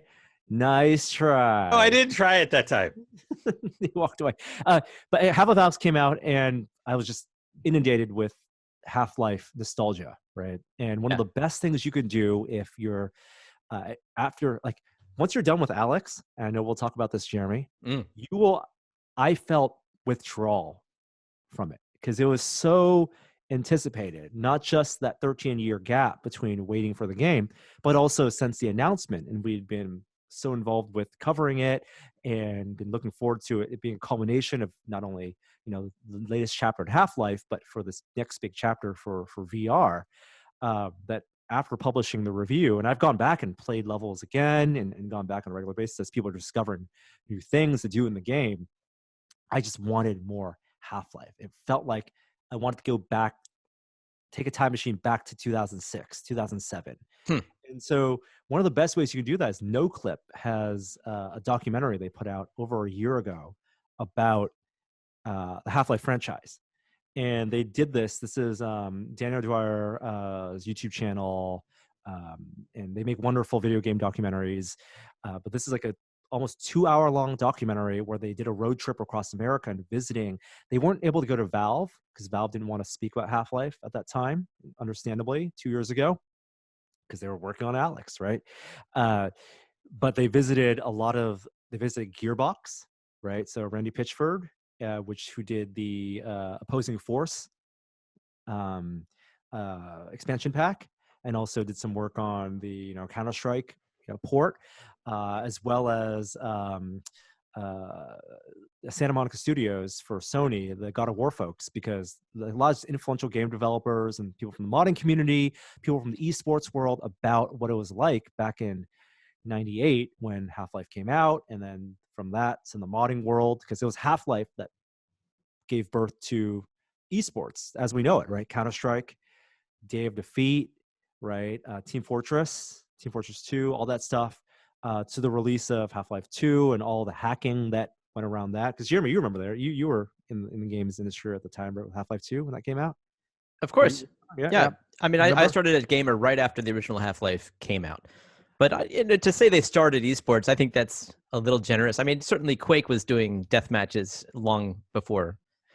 Half-Life and the modding world around Half-Life gave birth to the type of esports games we have now. Yeah.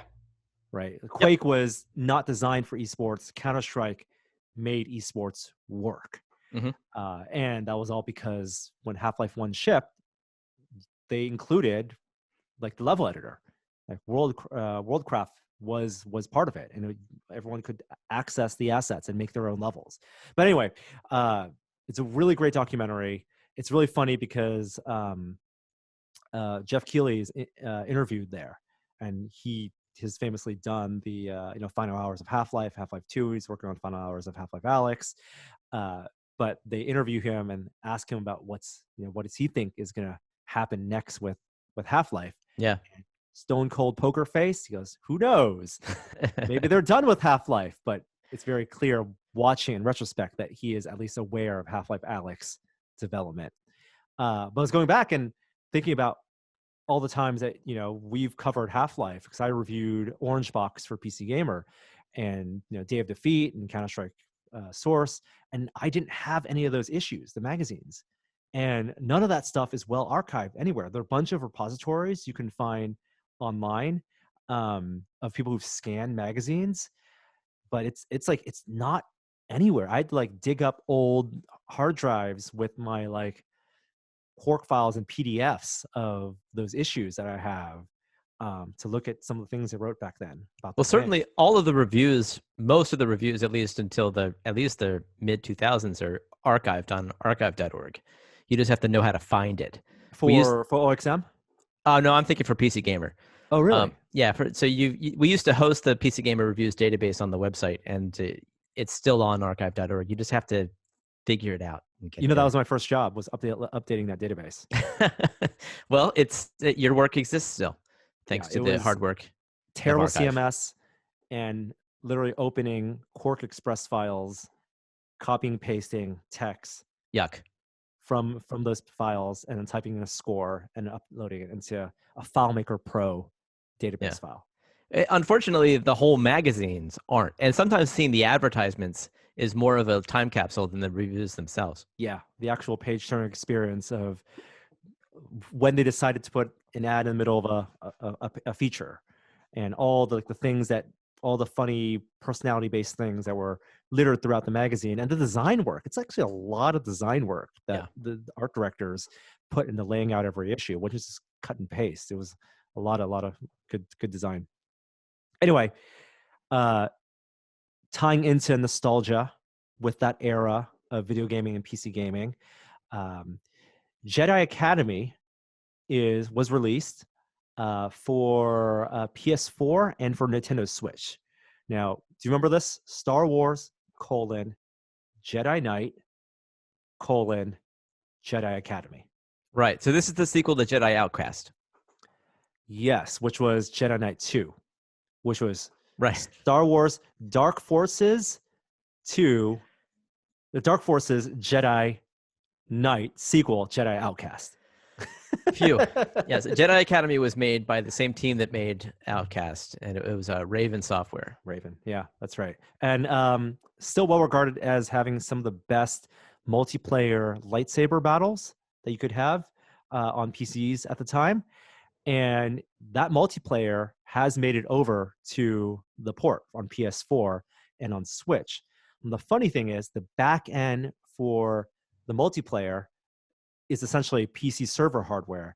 And people who own the PC game that you can get, I believe, on Steam or Origin, can actually manually type in an IP and join the Switch and PS4 games. What could possibly go wrong? And the funny thing is, veteran Jedi Academy PC gamers from the old days, Jedis, exactly, the old guard, the old Republic, Knights of the old Jedi Academy, have come out of the woodwork and are now schooling the Switch and PS4 players in multiplayer games. Yeah, apparently they're just decimating them. I mean, one, they have the mouse and keyboard, which is arguably more responsive than an analog stick.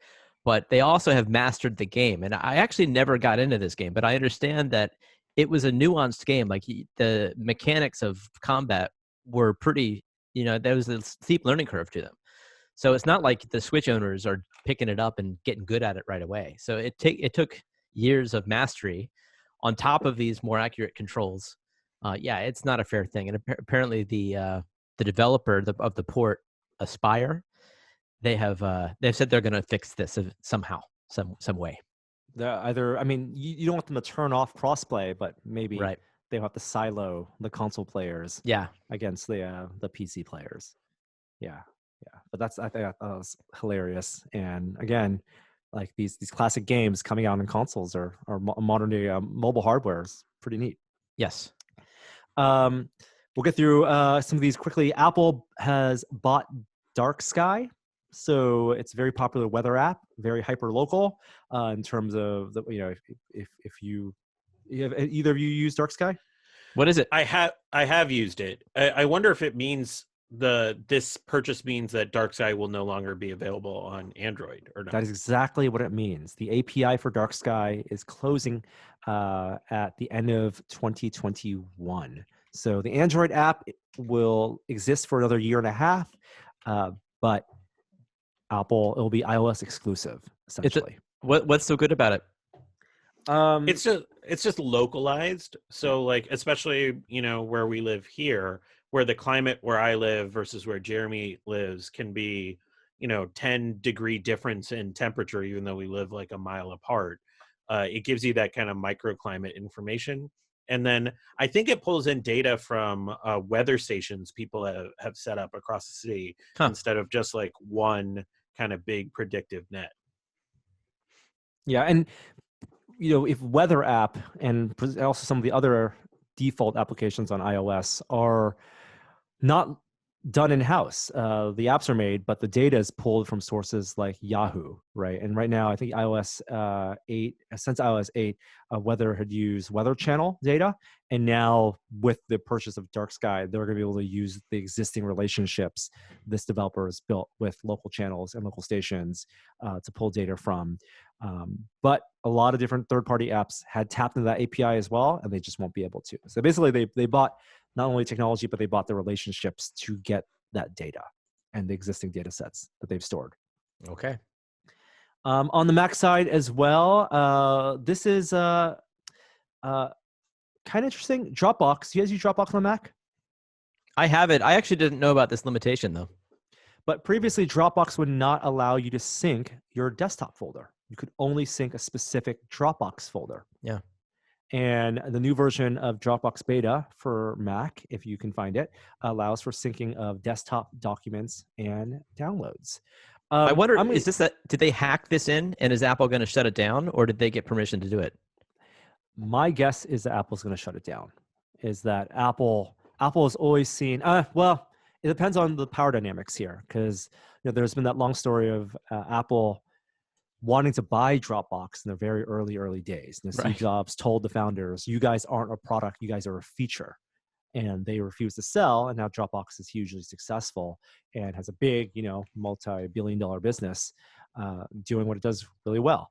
And iCloud has been Apple's way to kind of move into that space, and with obviously better integration into things like iOS, but maybe not so on Mac OS. So this could be one of those things where Apple could just make a decision, and it might feel very anti-competitive, to make iCloud the preferred way, or still the easier way to sync files across the cloud than Dropbox. Dropbox isn't helping itself with some of its latest versions. I'm going to use this as a way to complain about Dropbox because the default for new Dropbox installations isn't to sync everything, is selective syncing. And I think this is a problem that they've come into with people just having too much stuff, and the wireless and even wired infrastructure of our internet just not being able to handle people installing new computers and having to sync hundreds of gigabytes, across multiple devices.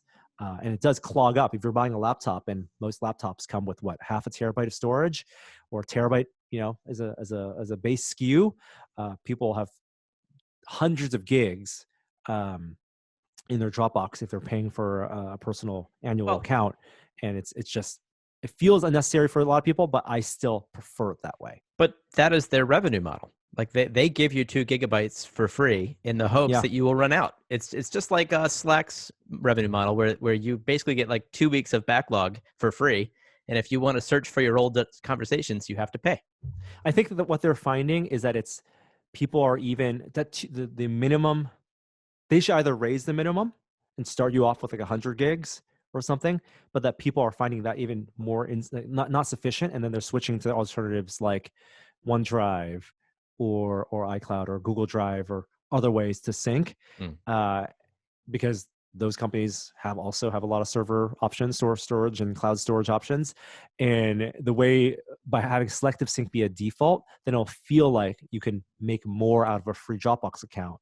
So you'll be stuck in the ecosystem longer, and then they can get you to upgrade later. Because if you're asked if you feel like you have to upgrade, a month into using Dropbox, you're probably not going to use Dropbox. You use something else. Yeah. Samsung is going to stop making LCDs, is a report from Reuters, by the end of this year. Samsung Display. So this is the arm of Samsung that supplies LCDs to OEMs, but demands for LCD panels and having too much supply, demand falling, having too much supply means that they are going to supply ordered LCDs to their customers by the end of the year, and then just fix on OLEDs or a next generation. Great. Seems about right. Yeah. I don't know what this means for like Apple, which still makes iPhones with LCDs, and who they're going to get their supply from. Probably LG. But I mean, that's a crazy thing to think about, right? There's no money in it. There's no money in LCDs. They're commodities. I mean, they're so cheap. You go to Best Buy, it's insane what you can get for, less than $500. Absolutely. Completely agree. But there are still so many consumer electronics from that are more affordable because the displays on them are so cheap for those manufacturers to buy. And there will still be people manufacturing them, just not Samsung. Just not Samsung, I guess. Yeah. Like, like whether it's the 3D printers or camcorders or anything, having an full LCD display seems like it's a no-brainer, because cost-wise and power-wise, it's so low. I would hate for those things to go away because everyone's moving to OLED, because OLED still is expensive. Yeah. And for those type of displays, the burn-in is more of an issue because you're having static things being displayed more often than not in the UI. And then last bit, Epic Games has launched their own publishing label. And so they've signed on developers. And here's an interesting thing. They are letting developers retain all of the IP in full creative control. Wow. Epic Games Publishing will cover up to 100% of developing costs, including expenses like QA, localization, and marketing. And you have to distribute with an Epic, of course. And developers will earn 50% of all profits once the costs are recouped. Ouch. So you get nothing until the profits are recouped, until the expenses. Yes, but you get however much money you need to make a game, which is could be millions and millions of dollars, keeping people employed. Yeah. Huh. I mean, all those Fortnite skins should got to go somewhere. So all that money, I guess, is going into this. Is the Epic publishing ecosystem so powerful that we're going to see a lot of game publishers go this route? I think it makes sense for game publishers to do it on a non-exclusive basis. So they signed on like Remedy, which made Control and the Max Payne games, Playdead, they did Limbo and Inside, and Gen Design, which did Last Guardian. So if you're a studio like Remedy and you've built up this really big team to make a game like Control comes out, it was exclusive on Epic Games, so they have existing relationships there, but it'll be on like Steam and other places, a year after release. It's in your best interest, right? Or in the interest of your employees to keep them on staff, right? And developers scale up and scale down all the time. It sucks. It's the same for any type of studio, creative studio, like movie businesses, effects houses. It's a problem, right? If this is a way for them to keep employees on board and working on maybe a smaller project or a side project, or maybe even another big project that's fully funded by Epic Publishing, that's awesome, right? It doesn't mean that that's the only thing they're making. And if they have, I'm sure they have plenty of ideas, they could still make something that's a AAA game and distribute it in, with better terms after release, or make a deal with Microsoft, or make a deal with whatever platform to put something out on consoles. But this then allows them to keep people employed and put out more work and put out more games. And all this is thanks to Fortnite. Yeah. Yeah. And the success of Unreal, I guess, to some extent. I mean, those things are kind of hand in hand at this point. It's interesting. It's interesting. I mean, they certainly didn't publish Control or any of those other games. This is a new level of involvement. I wonder what happens. They had exclusive rights to distribute Control. Yeah, but I think they paid for. They did pay for that, but they don't have to recoup anything for that. Right. And so I wonder what happens in that period between release and when the company starts to get revenues, when the developer starts to get revenues, because what do they do to meet payroll then? I guess they roll into another development, maybe. But, that could be a long time before costs are recouped. And if they're thinking of it as an experiment, right? Epic is banking on the quality of these games, right, and the quality of these developers to get people interested not only on the Epic platform to download them, but also to have people pay $50 or $60 to buy these games. Then it's their risk, but they have so much money now. I mean, they're giving developers better share of some of the stuff on their platforms. They've put $100 million mega grant program. And so, I mean, again, this is all because the microtransaction model and free to play has done so well for the biggest video game in the world right now, because, regularly played video game in the world, that they can afford to do that. It's a little bit of sharing the ball. Maybe I'm missing the big picture here. I mean, I guess some publishers pay for 100% of the development costs and then don't give the developers anything else, right? I mean, maybe that's like games are bought and paid for. Like they own that game. I guess then they would own the intellectual property. Like that would be their game then. Right. But I mean, it's certainly in the traditional sense, when Microsoft does an exclusive, right, they pay for development costs And unless they're owned, because at that point, you can be owned in-house, right? Microsoft can buy a studio, Right. and then they own it, and they have to manage that P&L, and they have to make it worth the while. But that's risky because the people at the studio, if they don't make a game and if it's not promoted properly on a platform, that studio can go out of business. You've heard the horror stories. You've seen the horror stories. If you are a developer that's signed exclusive to release your game on a platform, I'm sure it's not all production costs, development costs covered. You cover your own costs. You get an upfront for an exclusive in advance, that kind of thing, or a percentage. And then whatever happens behind the scenes for the revenue share, the profit sharing, is maybe there is none. Maybe it's that what Microsoft or Sony paid for was banking on people buying more Xboxes or PS4s and signing on to their ecosystem. Put it on the list of things to ask Mike about next time he's on the show. I'd be very curious to hear from developers about whether or not they like this deal or not. Yeah. My guess is that the developers do like it. It's just that it's unproven, and any time they can find a way to get a grant, the equivalent of a grant or a loan, to keep their employees running, I think is a good thing for developers. And the terms here seem like they're not as risky as they could be. And that does it for technology news. So let's move on to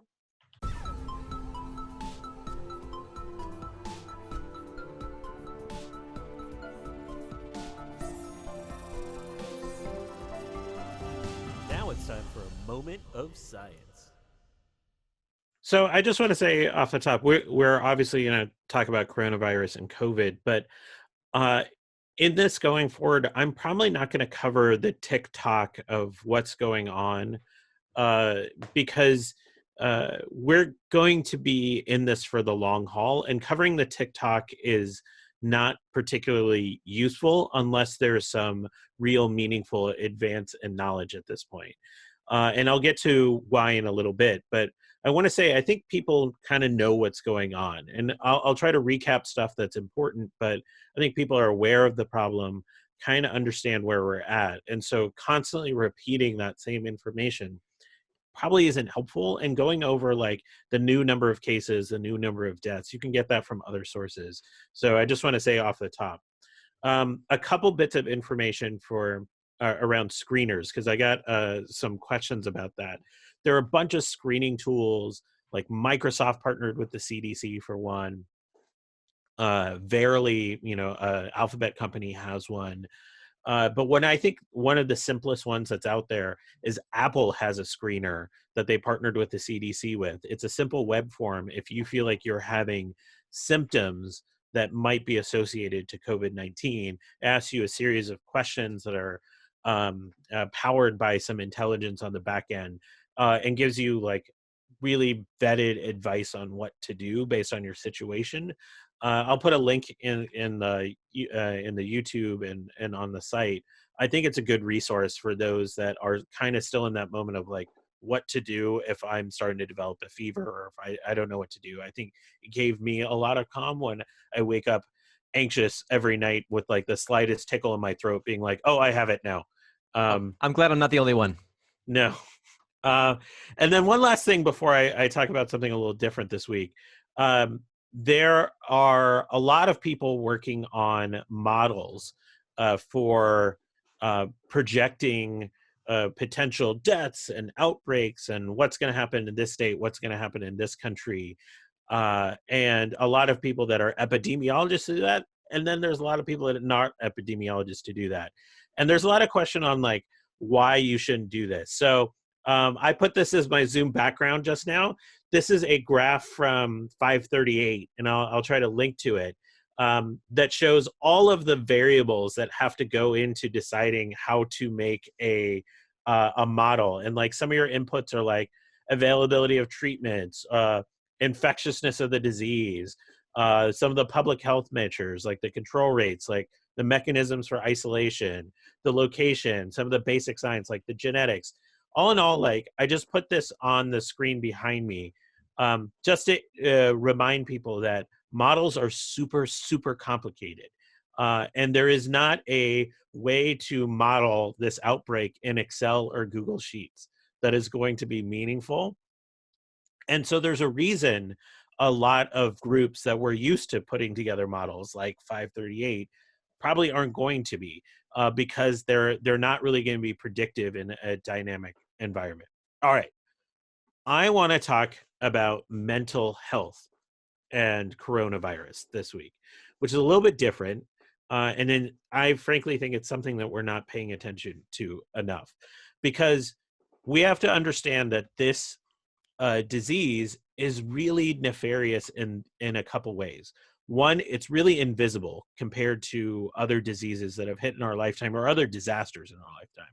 Can't really see the virus out in the world. It's really ambiguous. We don't know how long this is all going to last or how bad it's going to get. And then the fact is that we're the kind of main mechanism that we're dealing with it right now is literally keeping people apart. So a lot of the coping mechanisms people use, like talking to friends and family and just being around people that you trust, is impossible for a huge segment of people. So I want to acknowledge this is a big thing. But there's a lot of like research on mental health and pandemics from the past that we should be applying forward. There's a real science here, and there's a real knowledge of what works and why it works and how that should be applied to the current situation. So we know from past pandemics, especially early on, a lot of people aren't necessarily making their decisions based purely on the information they're getting. They're making it a lot more based on emotions than they would on a daily basis. You know, you can see this represented in the toilet paper hoarding that's going on.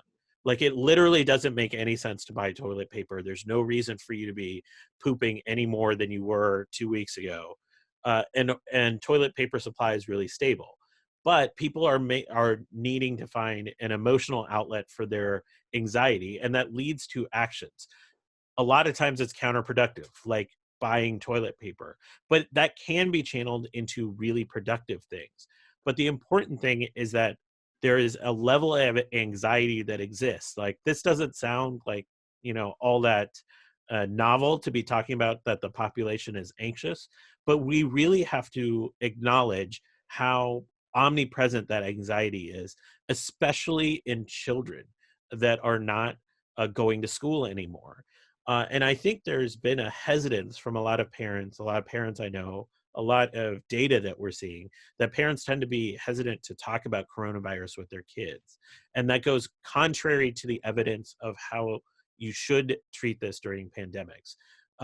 There's a way that we should acknowledge and confront that anxiety, because just dwelling in the anxiety and can lead to just more anxiety. And so some of the recommendations are, you probably know what you need to know about this disease, like the behaviors you need to have, like washing hands, avoiding large gatherings, following guidelines on social distancing.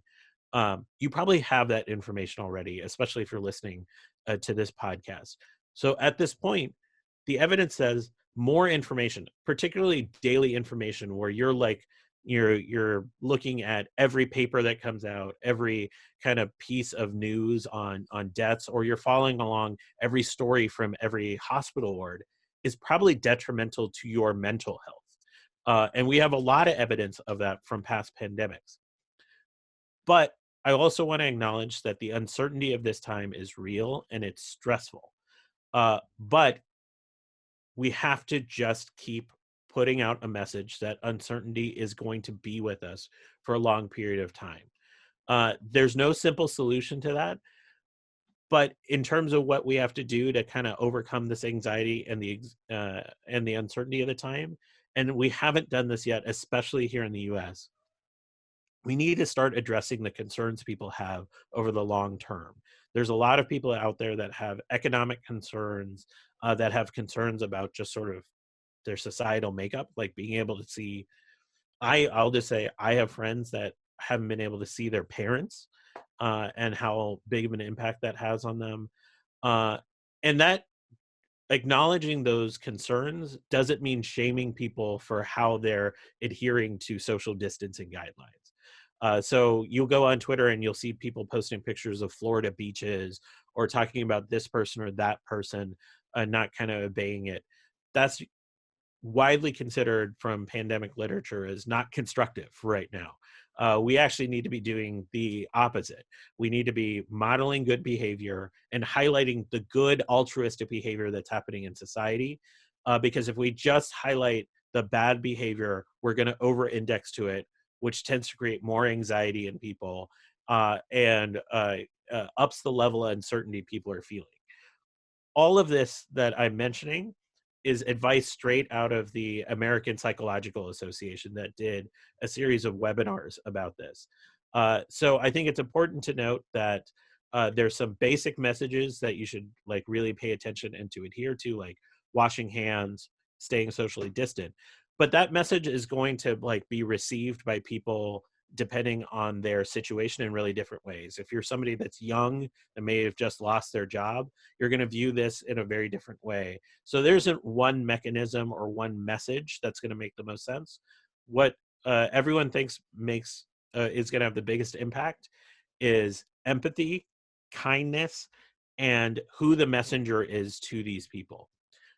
So I'm deputizing you. So my friend Liz Neely, who runs the Story Collider, wrote an article in the Atlantic this week, and she threw out this idea. I'm deputizing everyone.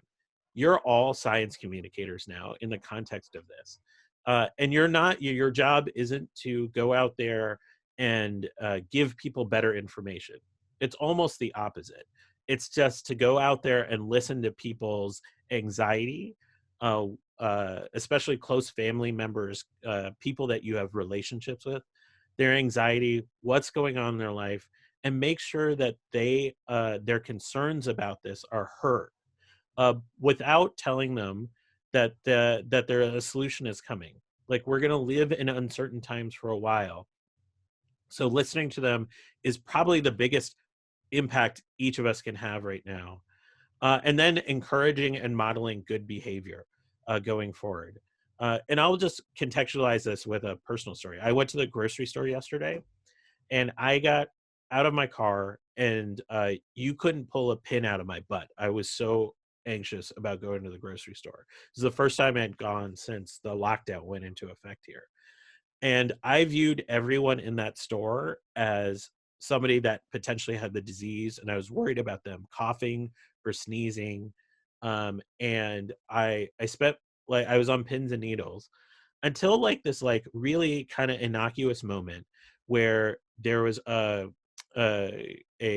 shorter person who couldn't reach something on a shelf, and everyone is trying to like keep distance from everyone, but she couldn't get something she needed, and somebody just came along and handed her something off the top shelf. And it wasn't this big deal. They didn't spend like all this time together coughing on each other where I was worried about their disease. It was this like momentary moment of kindness that I think is important, whether we're going to the grocery store, whether we're like taking a walk in the park. Just because we're in this situation and we're feeling anxious doesn't mean we can't be kind to each other in these moments. The risk of us getting coronavirus from those really small interactions where we're not even touching each other, but smiling at each other, being nice to each other, saying like good things, and or just like meaningfully connecting with each other. Those have big impacts on what we know will be a massive mental health fallout from this, from the confinement. So I'm deputizing everyone that's listening to this to do something like that this week. Find somebody to talk to about what's going on without dwelling on it, but listen to them, acknowledge their concern, acknowledge the uncertainty of the moment, because not because I think that's going to be cathartic to you. I think there'll be some personal benefits, but because the science says that's what's important to get past this over a long period of time. That was a little preachy, sorry, but kind of is where I'm at right now. And if people can't tell, I'm feeling pretty upbeat right now. I think there's been so much good news, and we highlighted one off the top about applying healthcare workers. There is a lot of good things that are happening in society right now. There's a lot of realistic, terrible information coming out of hospitals. But at the same time, like I think we're seeing, especially here in the U.S. where I live, people come together in ways that I haven't seen for 20 years. And so I think there's a reason to celebrate those and not only dwell on the negative that is happening right now. You're here. Thanks, I want Kishore. to snip that out, Kishore. Cut out everything you just said and put it up as a SoundCloud. Yeah, And and have it then go viral people on Twitter instantly. will be mean to me Exactly. about it, but it'll be cool. No, it's great. And then completely echo, one of the best things is hearing from folks and friends, even from college days I haven't heard from in a long time, and reaching out to people. And even it's a perfect excuse, to even for a 2-message exchange, just to reconnect with someone that you haven't talked to in a long time. So I don't want to get too nitpicky or pedantic, but just to add to the advice, in addition to social distancing, and I just want to add, don't touch your face. Don't touch your face. Very important when you're out and about. Don't touch your face. A lot of people are now suggesting wearing masks, not as a form of protection, but as a reminder to not touch your face, just to train yourself for a week or two. Yeah, and I want to build on that just really quickly. Not touching your face is super hard to do. I think we all know that at this point, but it's a habit that we can build in, and it's a habit that we're looking to do for the next year. Like, we're not talking about don't touch your face for the next couple weeks till we get over this hump. We're talking about don't touch your face until like 2021. And so like that is, and it's fine to slip up, but I mean, the reason where like all those messages come out and they're simple and to the point is because they have massive implications on personal health. So like crazily, I'll just give I'll try to find the chart and put it in the YouTube comments. We've seen a massive decline in many different diseases with the social distancing, and it's not all just because of like a decline in traffic and vehicular deaths. We're seeing such an increase in hygiene, and our separation has seen a decline in normal flu, and so like this behavior has big consequences just to our daily life. So if we walk out of this with men washing their hands coming out of public bathrooms, like it'll be a victory for humankind.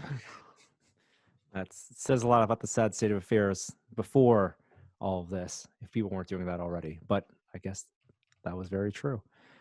Arms folded into your sides. That's the new neutral pose. Resist touching your face by folding your arms. Harumph. All right, let's move on. Thank you so much, Kishore. Once again, a voice of reason as always.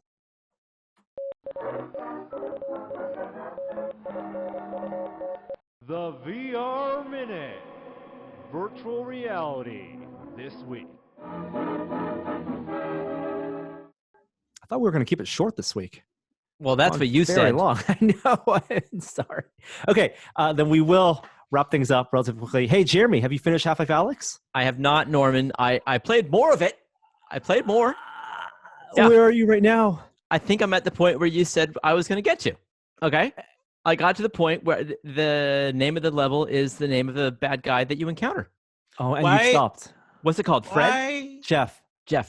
why would you stop playing a Half-Life game? You're Jeremy Williams. You love Half-Life. I don't even know what you're talking about. First of all, when Half-Life came out, I had just played Ocarina of Time, and so I was not the biggest Half-Life fan in the world. Like, I appreciate all that Half-Life brought to the table, and it's a phenomenal game, but I don't think it's the greatest thing ever done. I actually think Portal 2 is the best game in the Valve catalog, but I like Half-Life. Gabe would say so as well. That's his favorite. I've played all the Half-Life games. I think it's incredible. I like incredible scenery and world development. Like it has a sense of realism that nothing else can touch. And I think Half-Life Alyx is one of the best VR games ever made. Absolutely. But they have made a horror game. Like, this was not advertised. This was not a part of your preview that you did when you went to visit them. They have not made like a standard first-person shooter. This is a straight-up horror game. It is the scariest game in VR I think you can possibly find. Is that fair? I disagree. Really? I think the level you're on is one of the scariest levels across any VR game. But I think to call the whole game a horror game would be a reductive statement. I think there are many levels that have horror elements, and I do think that the level you're on specifically right now is explicitly a horror level. Yes. With Stranger Things influences and amazing, crazy kind of particle effects and things that take good advantage of your hands being able to cover your face and your eyes and stuff. You got to push through it. Oh, I will. But when I got to it, like I didn't stop at the beginning of that level. Yeah. Like I did well. Like I got to the point where, can I say? You can say. You use this is a spoiler free code word. Spoiler free right now. No. You can say one. You could say describe the environment, like the room you're in. It is it's a vodka plant. Yes. It's a vodka like distillery, like a manufacturer, and obviously it's uninhabited except for a bad guy, and you know, maybe there's somebody else, but the point is there's a bad guy, and the bad guy you can't kill with your gun apparently. Like he just deflects bullets. Who knows why? Probably for a gameplay reason, not for any like fiction reason. Yes, I was gonna say, is the scare like jump scare kind of stuff, or is it scary because it invades your personal space? Because those are like two very different kind of modes. Look, if you don't want to know anything about Half-Life Alyx, just don't listen for the next minute, because I'm going to tell you like a little bit about what goes on here. Okay, 2 minutes. Oh God, your voice went out, Norm.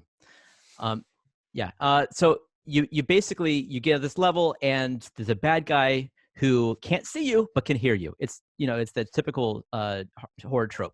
And so you're surrounded by these vodka bottles. You can throw them, and the bad guy will run over there, right? So it's fine as long as you don't get near him, because you can't kill him. So I thankfully locked him away where you're supposed to lock him up, and I thought, hey, I did it. I got through this point. Norm was going to say I couldn't handle it, and I handled it.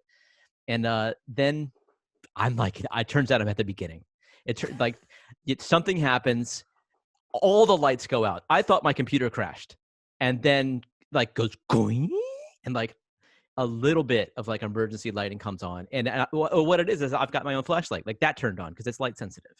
And now I know he's going to get out of that freezer, and I have to walk around in pitch black with my flashlight, and I'm going to have to throw bottles. He's probably going to get up in my face, and I'm going to have to cover my mouth so I don't make noise.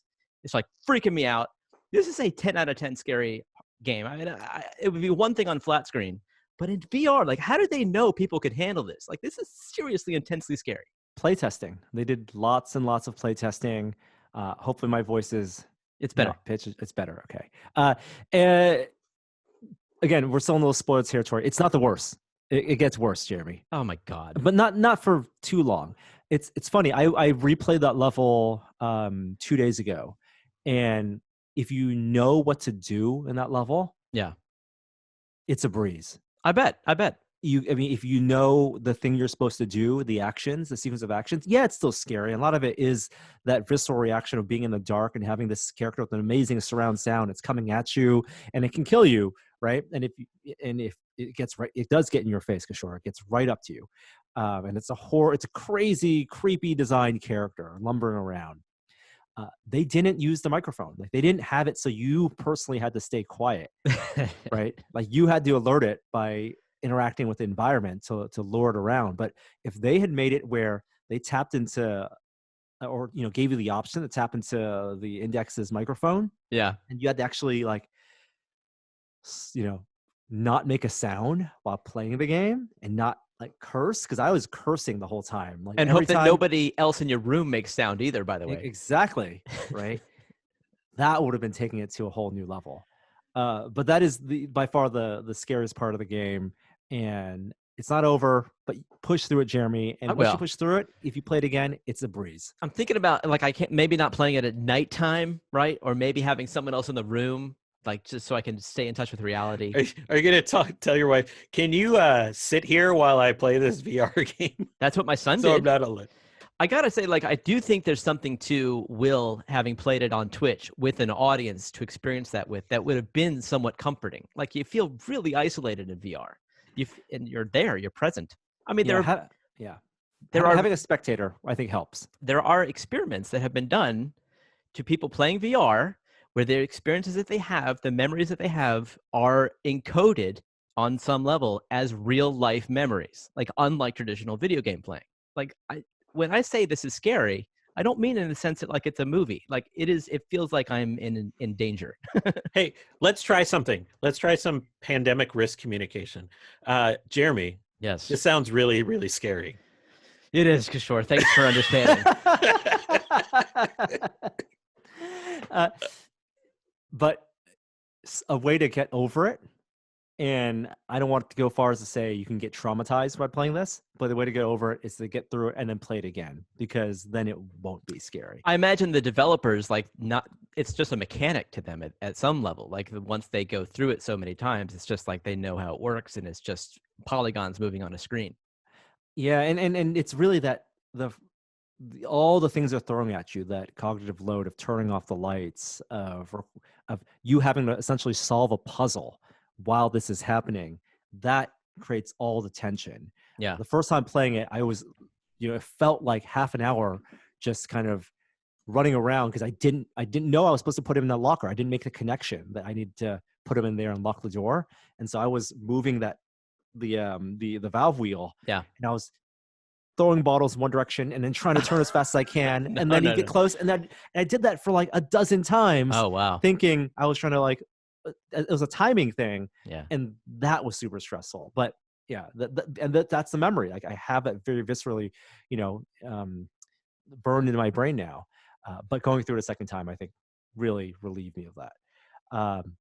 There's a lot of fun videos people are putting up about Half-Life Alyx, things they've discovered. There's a fun series called Half-Life Alyx Mythbusters that someone has put up, testing the various things you can do. Can you capture the pigeon? Can you wear a head crab on your head? Those are good. Can you melee and kill head crab with objects by throwing things at them? And it turns out you can. If you throw enough things at them, you can actually kill not a zombie, but a head crab. Yeah.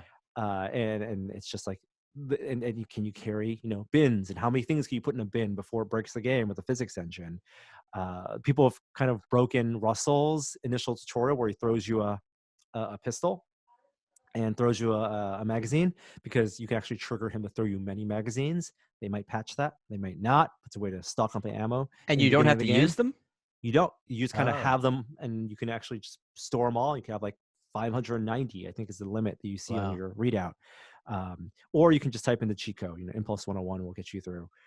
But yeah, it's still, I think we're hearing a lot of people are still getting through the game, so I don't want to talk too much about it, but I implore you, Jeremy, finish it. I will. I mean, I can't wait to see this story resolve. Yeah. A couple more things. Tilt Brush is now on PSVR, and in fact, Sony has a PSVR bundle with the Move controllers and Tilt Brush, and so it's a tough way to recommend, because PS5 is coming out, and while they haven't announced VR for that, investing in PSVR now, even though there's a good library of stuff, just makes me feel like it's not the right time. It's almost like it's between generations. Yeah, wait till what they do with PSVR for the next PlayStation. Mm-hmm. The Vive Cosmo Elite now has a SKU that's just the headset. So you have existing Steam VR trackers, and you want to buy, and you can't get the Index. And a lot of people are, unfortunately, eBaying Valve Index headsets for twice or three times the original cost because it's in such high demand. The Vive Cosmos Elite is an option. $550. You do get a copy of Half-Life Alyx, and it is just a headset with the Steam tracker, not the inside-out tracking. That you can use with your Vive wands, or if you have the Index controllers also. Our buddies over at the Slow-Mo guys, they launched a VR 180 video series on Oculus TV, and it's if you haven't seen it, super cool. I think you should watch it. I actually just did a interview with Gavin over at the Slow-Mo guys that we'll put up at the end of the week as part of projections, where they talk about filming with a custom Phantom high frame rate rig for 3D video. How is the video quality?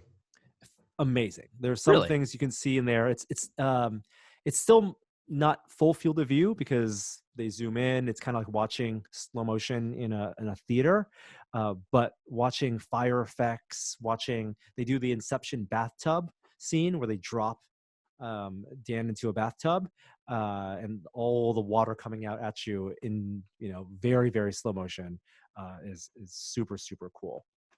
And it's just streaming. There's no app to download. You just put on your Quest and load up Oculus TV. And then finally, Rec Room launched a subscription program, Rec Room Plus. So $8 a month, and you get every month a $10 equivalent of tokens, and delivered by week. And you get a mystery box to open every week, and also a 10% discount on the Rec Room stores that accept tokens. So it's for people who are very hardcore Rec Room users. Yeah. No special content. No, and I'm glad they didn't do that. Also. Yeah, me too. Keeps a even barrier for everybody. Lies Beneath came out today. The game from Drifter. It's on Quest, and it's a survival horror game. So I'm sure I'll be right in there. I can't wait. Can't wait to play it. It actually looks really good, and I will try it. Horror just works really well in VR. Yeah. Well, yeah. You're isolated, and you can't close your eyes, and it's all around you. You guys should also do The Room, Dark Matter. Yeah. In VR. I'll be talking about it in projections as well, and probably won't be spoiling the puzzles, but showing some footage there. But it made me want to go back and play some of the Room mobile games. Right. The Room mobile games are incredible. They're some of the best mobile games that exist. They are, but after playing in VR, I felt like the touch interface and the flat interface didn't do it for me. Oh, come on. No, those mobile games were made for touchscreens. Like they are, and they have some great like touch attributes, but the end, like, it just felt slower. Okay. I just wanted to get around environments faster as opposed to pinching out to zoom out, to zoom in. I feel like people will be expecting a single escape room cube or object that is a giant puzzle box, and that's not what this game is. No. It's a bunch of different environments, and it's fun. The best thing about it is that when I'm thinking about the puzzles, I'm in the environment, and that's the escape room feel. It's not that you're walking around. Right. It's that, like, as opposed to holding up, like, if I'm stuck on a puzzle and I'm playing it on the iPad or phone, I can kind of distract myself and check Twitter. But when I'm in headset, I'm like, literally, there's like a time distortion element to it. I feel like I'm there for a long time. I'm just like standing there, arms folded, thinking about a puzzle, and that feels like being in an escape room. Mm-hmm. And that does it for the VR Minute. Do we have time? Do you guys want to talk about Picard for 5 minutes or so? Of course. Let's do it. Okay, let's do it. It's our final Picard spoiler alert discussion. Kishore, I and Ariel did talk about the finale, so that's an episode off-world if you want to listen to that. But Jeremy, you finished Picard. Let's hear your thoughts. Oh, right, because you guys have already kind of talked about it.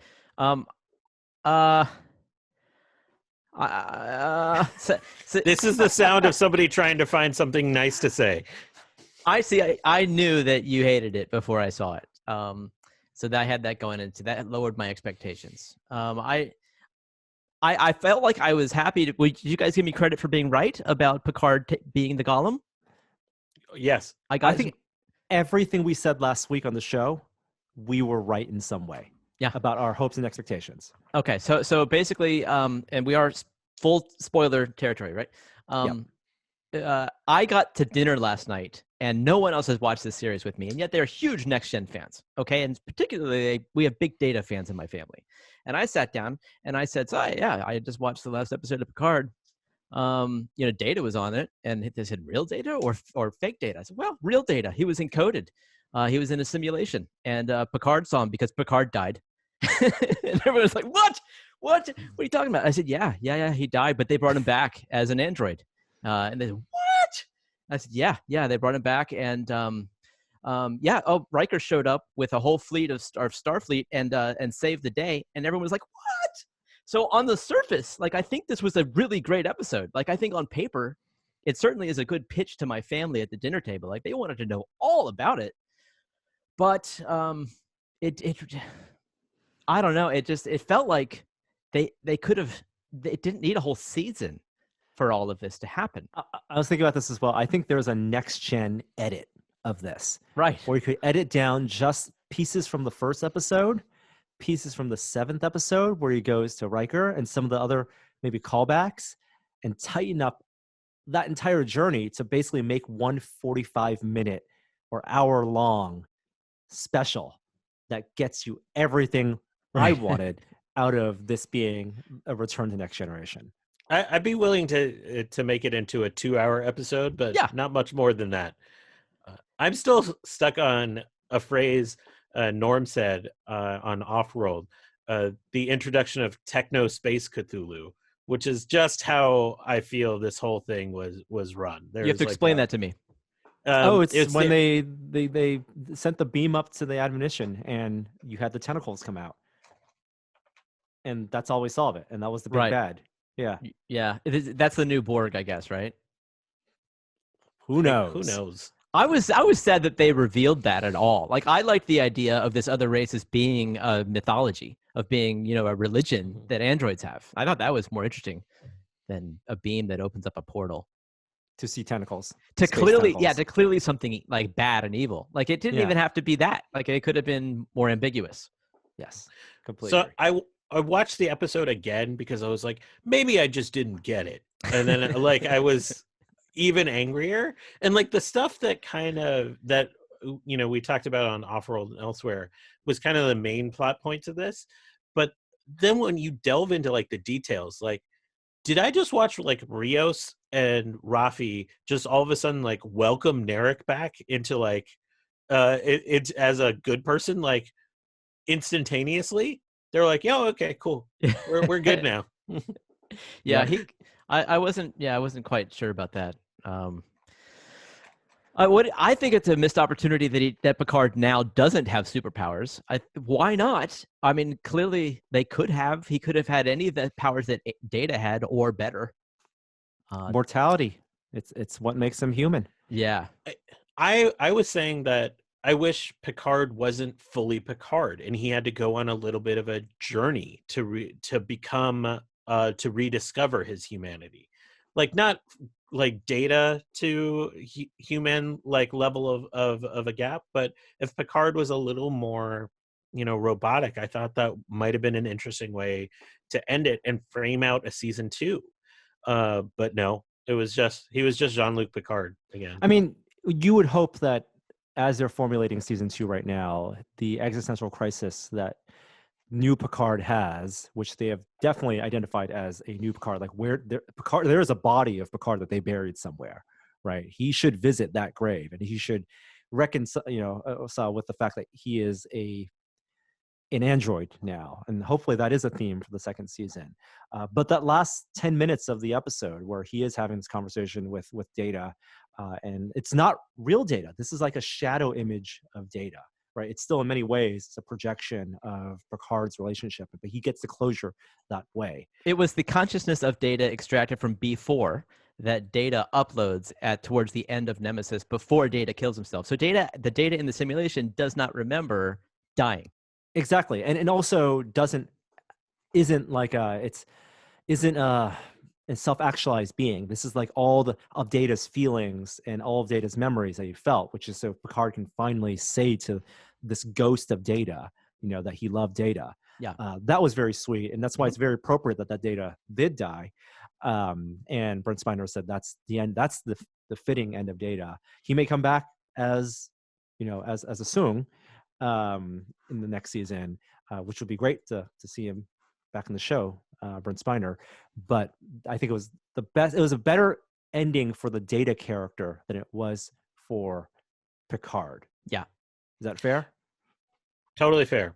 Now I really want to see Guinan in season 2, because that could be an interesting dynamic of Guinan relating to Picard, but he's not Picard. And who better than Guinan to drive that kind of narrative? Or to bring back Troy and see if she can sense anything or what she senses. Nah, I'm good. Oh, really? See, for me, she was good in this run, but you're never going to convince me that I need more Troy. Sorry. Oh, wow. See, I felt like that was the best episode of the whole season. And Totally. And if I came out of this wanting one thing, and that was a whole new series called Riker. Get on it, Jonathan Frakes. Riker. Yeah, Riker and Troy. Yeah. Yes. I love how you're right. I loved how much more confident and sharp and just everything. Like he was so much more mature and just filled out as a human being. Loved Riker in this. You're right. Yeah, and he brought the swagger. You know, he was on the Federation's best equipped ship, not because of the vessel, but because he was the captain. You know, the only thing missing was him doing one of those step over the chair to sit in it. That's right. He had the lean. He had the Riker lean, the casual lean. Yeah. Lots of things to nitpick. I really hope someone does an edit of this. I might, if there's time in the quarantine, I might do a secret edit.